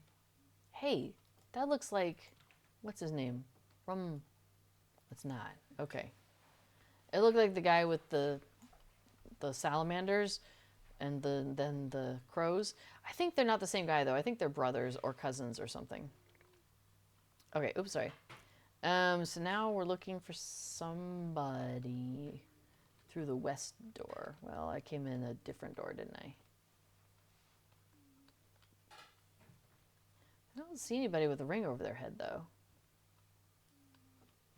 Are they inside or outside? Let's go back out.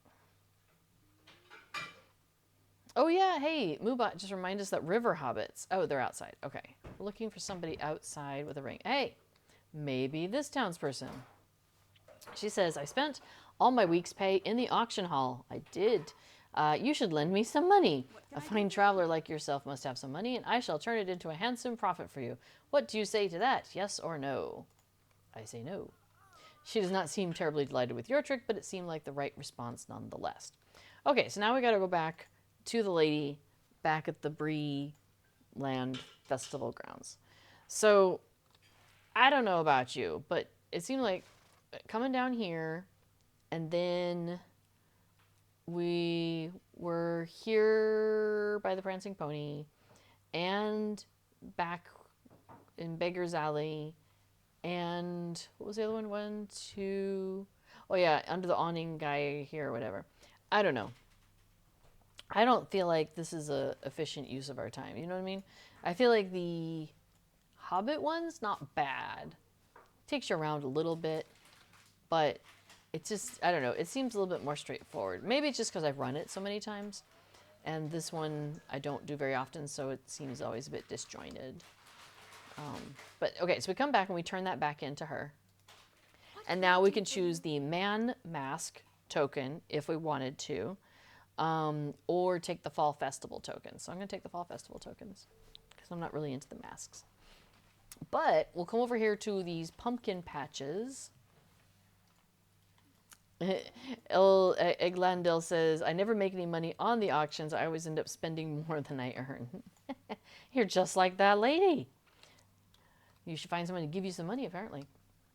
Okay, so now I'm going to go to this games master and be like, hey, I got one of your pumpkins. How may I help you today? Apparently I got a medium one, which gives me 2 fall festival tokens. Now, if I had taken the man mask token, I could trade that in with some tokens for this beaver mask. Because don't you want one of those? Actually, out of all the masks, I think the beaver one's kind of the cutest. So if I were to do a mask, I would consider that one. Actually, if I was going to do a mask, and I need to do that on this server, I haven't done this yet. So let's actually go talk to the person who has the things. All right, Fall Festival Trader. Can I help you with something? Well, no. Let's see. Okay, so we've got about 10 minutes left here. I'm going to pop up to Thorns real quick. Maybe? Yeah, let's go do Thorns. We'll go do the geode thing at Thorns. And then we could go over to Doolin and do the scroll thing that the elves have. So we can do those two. I don't know what you cooked, but it smells good. Burned my pasta. Oh, you burned your pasta. Well, I don't... Apparently burnt pasta smells good to me right now. I haven't eaten much today. Today has been a very low-calorie day. All right, it's just been busy and stuff. So anyway, I'm going to open this box of geodes. I got a cracked geode, which this game's master will give me 1 Fall Festival token for it. Thanks, man. The next one was a pristine geode, and the best one is a faultless geode. And should you want, you could get this bucket head mask. I don't know, it's weird. It's got like teeth in the front. Like, I don't know. It looks like they just took a bunch of broken things, stuck them together, and called it a mask, though, really. So, not my jam. That's okay. Doesn't have to be. The cool thing is these goodies that they're giving away are nearby the dance instructor. So if you're still learning the dances with any of your characters, you can kind of do like a little twofer there. Let's see. I want to go to Dylan. So we'll go there. Igladel says, except I don't ask strangers for money, except I do. Hey, I'll go donate if you can for Extra Life. It's a really good cause, and you can even get some really cool items in-game. Donate, donate, donate. You're better at this than I am. That's great.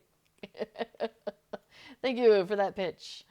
So yes, as they pointed out, we are raising money for Extra Life. So if you've missed that conversation, the short of it is you can donate, you can get cool stuff to have in the game, like titles or pets or housing items. There's links, and you can learn more by following those links. So there's your short version. And and my caveat, as always, donate if you want to donate. Donate if you feel like it's a good thing for you to do. But please never feel like you have to donate beyond your means or anything like that. Like, there's nothing here that's going to be life or death for you. And there's plenty of people who are donating, and you know, you can, if you want to be, if you want to participate, but you can't donate, you can always help by encouraging others to do so. So that's just as good. All right, so here we are with the elves, and they have a scroll chest. So I'm going through and picking out a scroll. I found a well-written scroll. That's nice, because the options are an unimpressive scroll. The second one is a well-written scroll, and then the last one is an elegant scroll. So we'll barter that away. And you could get from these folks a rabbit mask. That's kind of cute also. I like his big, long, floppy ears. That's nice. So, all right, so there's that. Vin Menon says, good evening. Good evening to you. And, oh, did I turn that in? I did turn that in. All right, cool. So we're done with that. And then, oh, I can go bob for apples again. We'll go do that real quick. And then we'll start to wrap it up. So if you, the cat is still laying down here between my legs on the footstool, and she's like grooming her paws. So it's just very weird because I keep feeling her going, It's like cat bonking against me here. B4 has posted, Extra Life seeks to raise money for children's hospitals. You can support Little Redhead's Extra Life Drive at link. That is true. Now you can, if you want to donate in my name, sometime in the future, you can always go to the Extra Life page, go to the Standing Stone Games page, and there's 2 tabs there, and one of them is the roster, and it shows you all the people who are participating on the team. And you can find me there. You can also join the team if you wanted to. So if this is something that you like to do, you're welcome to also join the team. Okay, so I'm going to barter away this medium apple that I just got and get a token for that. And then the other thing I wanted to do was check out her stuff. Okay, so she is the barterer person over here, so we'll just talk to her. There's a Tome of the Forest Spirit Goat, which I don't have yet, so let's look at that. Shift C to pull up the collections panel and go to my pets. And what was it? It was a goat, right? Forest Spirit Goat. Oh, he's got a cute little outfit on. That's funny. Okay, so that's a cosmetic pet that I could buy from her. Somehow I'm really low on tokens. I'm not sure what I did. So I may have to like check my other characters and see if any of my other characters on this server have more tokens, because somehow I managed to spend all of them. You know what I probably did is I probably spent them on the consumables last year. I'll bet that's what I did. So, MomCat57 says, thank you for sharing these tips. I have made myself crazy in the mazes. Yeah, the corn maze on this one is a little bit befuddling for me also. So here, I've just popped up some links there for you. The first one is the Lotro.com guide that Cordovan, who is the SSG community manager, puts together, which is kind of like an overall overview of the festival. But then at the bottom, he usually is really good about putting links that people in the community have done. I haven't done any maps of the maze or any videos of that, but Fibro Jedi's guide, which is listed there also in the links that just went up, he's got some really fantastic guides. Let's see, he may have the maze on, he probably has the mazes. Yes, there are a lot of quests in Wistmead. He has a separate guide for just the Wistmead quests. Here, I'll just pop that in there for you. And then the Lotra Wiki is that third link, and as Eglaniel points out, there are also maps for the corn maze on the wiki. And for those who don't know, this festival, the corn maze, it cycles through. It's not the same every day. So for each day, it changes to a different maze. So that's the part that, because I haven't memorized all the mazes.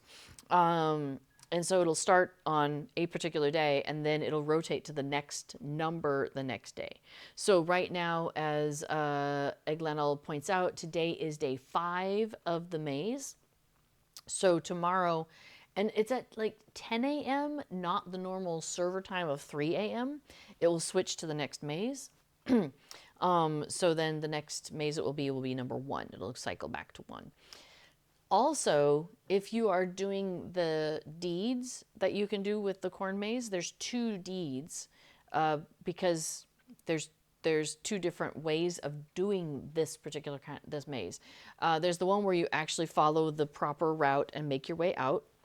But then there's another one where basically the hedges are made of corn, but every so often there's like a little gap, and it looks like the corn is there, but it's really like kind of like really thin, and so you can actually slip between the 2 the sections, and that one's called cheating. So there's like cheat the maze and wheat the maze or something funny like that.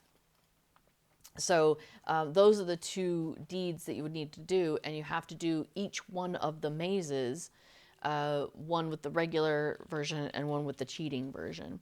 So yeah. So the Wistmead maps, the Corn Maze maps, I believe, yeah, they're on the wiki for sure.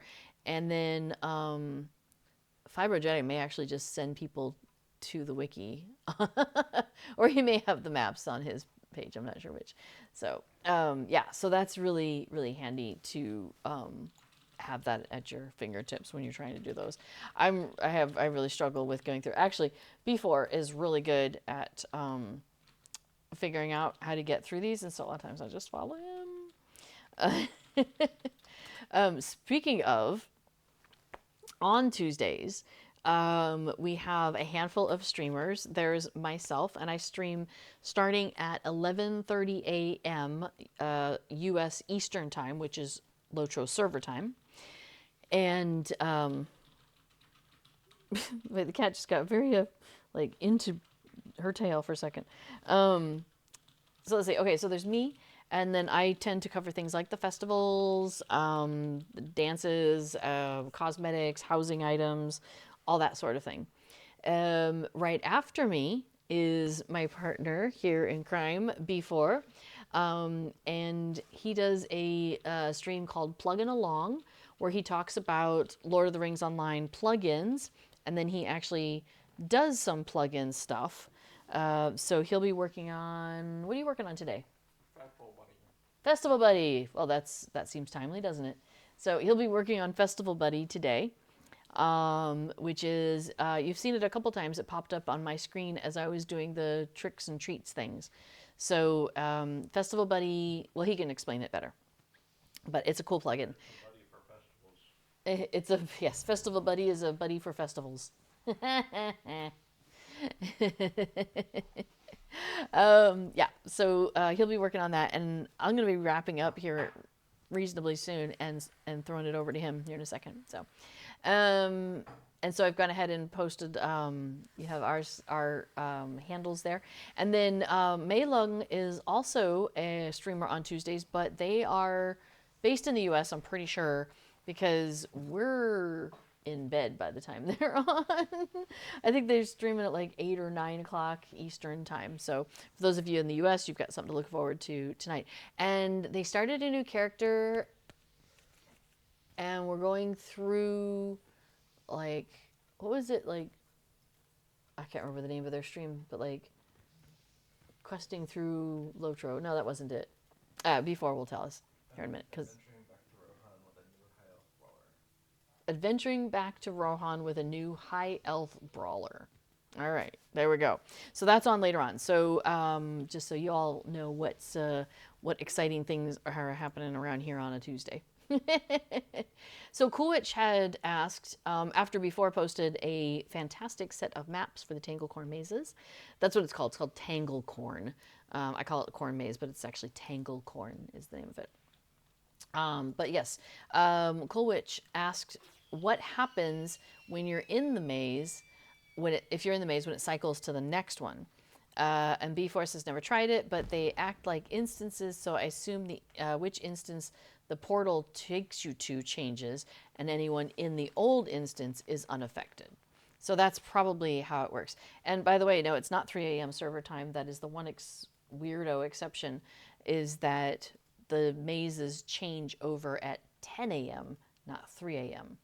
So those of us like in Europe, or if you're getting up early, if you've missed the maze the day before, like, you can catch it, and then, but can you do the second one, or is there too much of a cooldown? I don't remember. Well, anyway. I think the cooldown's on maze 3, maze 4, maze 5. Might be. Yeah, I forget exactly how that one works. Oh, one last thing, and because this just came up in World Chat also, so I'll go ahead and point it out. Over here, Mogo Brace Girdle is a costumer, and you can purchase from him these various different costumes. So you've got like the guise of Gandalf the Grey, the guise of Gandalf the White, and so on. These are costumes, and you you pay mithril coins for it, so they're not cheap in that regard. I'm trying to think if I got one on my character on this server or not. I have Guise of Gandalf the Grey. Sweet, let me pull that out. Okay, so last year I must have bought this. The cool thing is once you purchase it, okay, the bad thing is once you purchase it, it's only a good for that character. It's bound to that character, not your account. So only one character gets to use it. But the good thing is it is a permanent skill and you can use it forever and a day. So Affadil there has the Guise of Sarah Oakheart. All right, and here's my Gandalf. Woo! Now, there's not a lot of emoting you can do with your character, but you can jump, and they always have funny, like, oh my gosh, you should see Tom Bombadil jumping around. It is so funny. Here's another funny thing. So, Affadil, which is before, has Sarah Oakheart. Another one of our kinnies also has Sarah Oakheart, and they're a Bjorning. And so when they stand next to each other, the Bjorning Sarah Oakheart is taller and the Hobbit Sarah Oakheart is shorter. So it does scale to your character, so that's funny. Also, if you play an instrument like that, because your character isn't capable of like moving their arms and stuff like a normal character can, it just hangs out like in middle air like that and just in midair playing itself. It's kind of wacky. But then, okay, so you can run around. So like, you know, Gandalf runs kind of mannish, I would say. Oops. Yeah, I would say it's kind of like a man runs, and then he stands there holding his staff. Maybe we'll run back.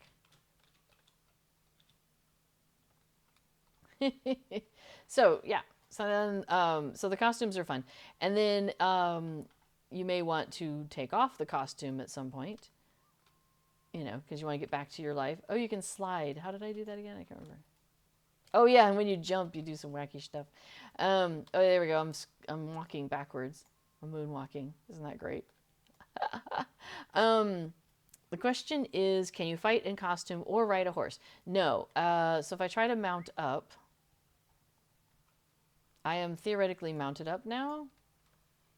I think I am not. I think it doesn't even let me mount up. I love the walking backwards though. That's hilarious. Sorry. Oh, I got stuck on a wall. Okay, there we go. And if I'm wearing a costume and I get damaged, it knocks my costume off. So you cannot fight in costume, sadly. Yeah, one point of damage and the costume comes off.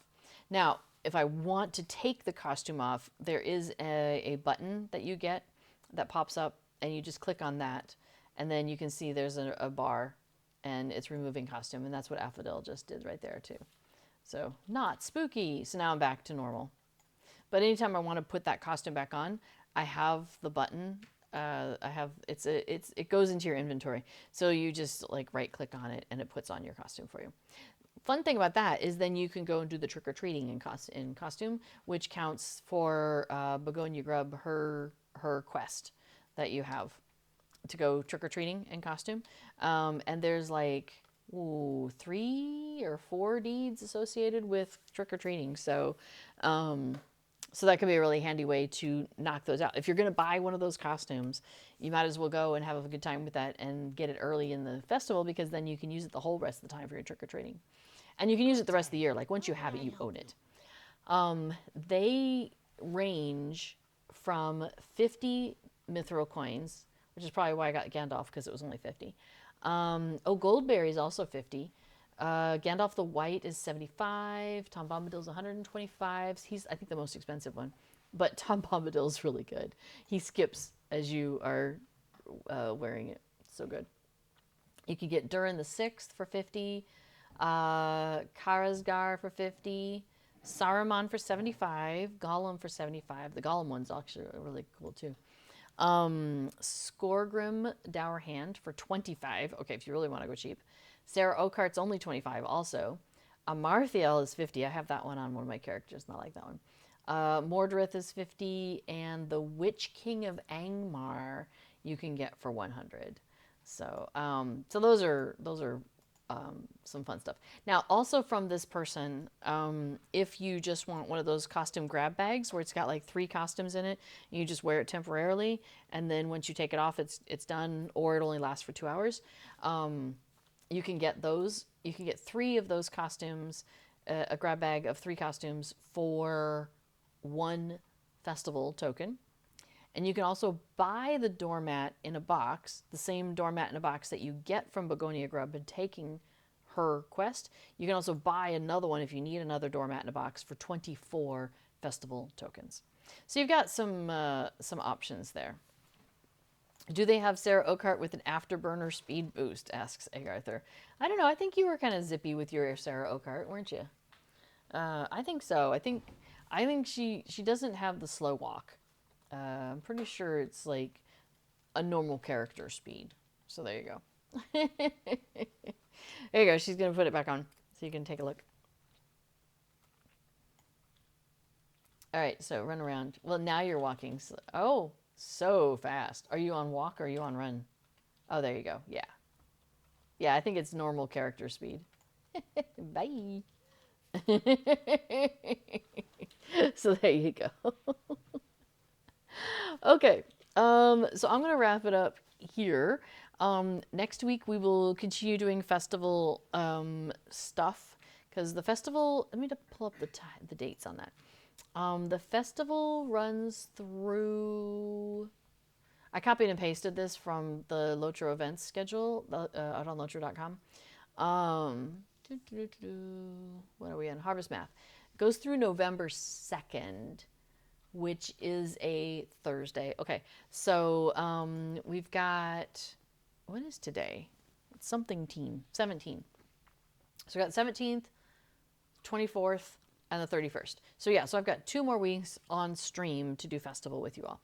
So yeah, so next week we'll definitely be back doing festival. We can do Wistmead, because we didn't do any of Wistmead today. So maybe we'll do that next week.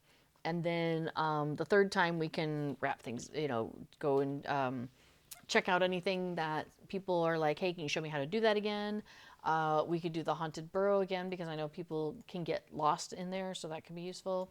So if you have something you want me specifically to cover, let me know. I'm on the Twitter and the Blue Sky. And I put out like a post on both of those before I stream that day, just as kind of a reminder. So if you're following me on either of those, you get that.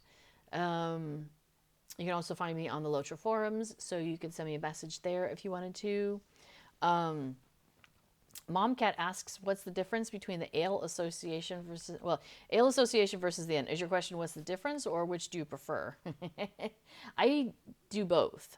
You can be a member of both concurrently, which is what I'm doing, which makes it really cool, because then the Ale Association member is here by the Haunted Burrow, and the In-League member is here. And that means that's 2 more quests I can do right here at the Burrow towards my 10 every day. And they give me reputation with each of those as I do them. Now, they give me negative reputation with the other one, but they balance each other out. Actually, you get 900 plus and 500 negative. So overall, you get 400 plus, to the good. And before it says, I find inns better for sleeping in. Agartha points out one difference is that you need friend status to barter with the In-League, but you only need acquaintance to barter with the Ale Association. Now, what I do, yes, Momcat says, I didn't know you could do both. The Ale Association seems a bit sketchy. I agree. There are quests of the Ale Association that I won't do, because I'm just like, I don't want to go make fun of people. I don't like that. But if you ever want just straight up Ale Association reputation, and it has nothing to do with the In-League, you can go do the quest that starts at the Prancing Pony, where they send you to get a drink at each of the various places. It's just like the one that the In League does, starting here at the prancing or at the party tree, where you pick up the quest from this guy and then you do, 6 drinks, and then you go off to the next place and you do 6 drinks and so forth. It's the same thing, but in Bree. So I actually kind of find that one a little easier to do because it feels like there's less riding because it all takes place right in and around Bree. They send you out to Combe at one point, but that's really not that far because you just go out the Combe gate and it's really close by. So yes, you can do both, and I actually suggest that you do both because then if you do the drinks delivery quests, what you do, and we have videos about this out there actually, before and I do, that I have a Life Beyond the Shire YouTube account. So if you go there, the videos about the In League and the Ale Association delivery quests are there. We did some videos on that. And basically what you can do is with the In League, when you get to an In League member, you give them you can from them say, what drink do you want? You can pick up the quest from them. And they'll be like, I want this drink. And you're like, I have this in my pocket. Here you go. And you complete the quest and you get your In League reputation. With the Ale Association, you have to pick up the drink quests from the Ale Association person. So like this guy here, there's one at Thorns Hall, there's one at Bree, so they're in a number of different places. You have to pick up the quests from him, and then that 1 hour timer starts for each one of them as you pick them up. And they have names that are very similar to the In League name. So like here it's a bit of white, there it's a bit of red, and so forth. Quite a tickle versus quite a pickle, I think. One drink too few, one drink too many. So like that. So basically what you have to do though is you have to pick up all of the Ale Association quests, and then you have to go and pick up the wrong drink. So it takes a little bit more coordination, but you can do it in 25 to 35 minutes though, still the whole list, which would then get you, I think it's 12, is that right? 1, 2, 3, 4, 5, 6, 7, 8, 9, 10, 11, get you 11. All right. So that gets you 11 Ale Association drop-offs and 11 In League drop-offs. And the cool thing about this is they give you either a badge of dishonor if it's Ale Association, or they give you that badge of taste if it's the In League. So after you've gone through and done, because it's the same person you're delivering to, the Ale Association drinks, you're delivering to the same person as the In League. So you basically show up, give the guy the Ale Association drink, so you turn that in, and then you pick up the In League right there from the guy, and you give him the drink and turn it in. So it's like boom, boom, boom, boom. All done. And it gets you reputation with both, and, minus reputation with the other, but whatever, they even out. And then one of those tokens from each of them. You can use those tokens to go to their respective, clubhouses and buy a box of festival tokens. So we've done that where we basically stock up on these tokens that they have. I'll show you. I'll pop over to the Bird and Baby real quick. Egg Arthur says he could do it in 23 minutes. I feel like this is like Name That Tune, right? I can name that quest in 23 minutes. So Bird and Baby. The Bird and Baby Inn is where the In League's headquarters are, clubhouse. I forget what they call it actually. So let's pop in here. And it's open during non-festival time, but only during festival time is everybody there. Okay, so here we are. There's our In League barmaid. Here's our In League trader. So this is the guy where you get the jig dance from. But the box of festival tokens, so I can, because we've done a lot of deliveries, barter from this guy. Let me move these out of the way. The box of festival tokens. So I barter it with him, and it cost me 2 of his tokens, but I got a box of festival tokens, which is a selection box And as you may have noticed, I'm a little bit shy on fall festival tokens. So then I can click on that and it's going to give me 10 fall festival tokens, which is, to me, a great bargain. So I'm like, yeah. So every so often, Before and I will just be like, hey, let's go run the drinks. And so, like every day for a few days, we'll come and do the drink delivery stuff, stock up on these tokens, and then whenever we need a thing, as long as the festival's on, we can come in and trade for these boxes. Another cool thing, though, is I can trade for these boxes all the day long and leave them in my inventory. So I could barter and have 5 of these sitting here, whatever. Shove them in my inventory. Now they're bound to my character, so I can't use them with other characters. They are bound to your character, but I could just shove these in my vault. I've done that before. In fact, I may actually have some. Oh, okay, not right now. I must have used them. But sometimes I'll do that where I'll stock up on a few in the during the festival, so I have them during the off season, and then if it's because there's which festival? There's the anniversary festival, I think, where the In League and the Ale Association are not active, so you can't come in here and get these boxes. So yeah. Primix says, to streamline the quests, I always get 3 to 4 of the same drink the first time, so I keep them in my inventory, and when the cooldown is over, I take all the quests at once, and I only have to travel around instead of getting the drinks first. Yep. Yeah, definitely highly suggested to stock up on the drinks when you're out and about. Makes it so much easier. Now, again, with the Ale Association, you can't because you have to pick up the quest, and then they're like, hey, you got to go get this drink, and then you go get the special drink. But with the In League, absolutely. We usually get a stack of 30, but then we just divide them between the two of us, and it makes it just go so much faster. It's like boom, boom, boom, boom. Because otherwise you got to, go all the way over to the elves who have their drink in one place, and then you got to pick up a bunch from Barmy, or not Barmy, from Barlaman, and yeah, you do actually have to pick a couple from Barmy in Bywater, and yeah, so you can get them along the way, but man, it's just so much easier if you get them in advance. So, all right, I think we are gonna call it there. Yeah, so thank you everybody for coming along today.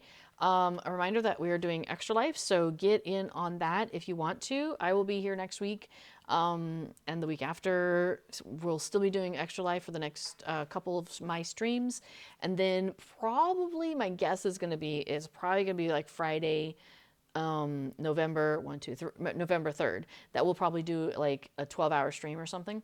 So definitely come back for that because there'll be goodies they'll be given away during the stream, and that's always fun. And it's a nice, fun kind of having a good time kind of thing. So yeah, so Extra Life is happening. Extra Life stream will be coming. Remember to get your goodies if you do donate. And you've got time for that. There's no rush. So awesome. Thank you all so much for coming along. Enjoy the festival. Have a great time with that. I know I always do, so, Thanks for coming and joining me during my fun festival frivolities, as it were. And there we go. All right. Have a great rest of your week, everybody. Oh, and hey, we'll just do one last flip because somebody just donated to the team. So we will do a little Hobbit flip to take us out. Ta-da! All right. Thanks, everybody. Have a great rest of your week. And as I always say, remember to stay connected to the Hobbit side of your heart. Take care of each other out there. Stick around. Before is coming up next. All right. Bye, everybody.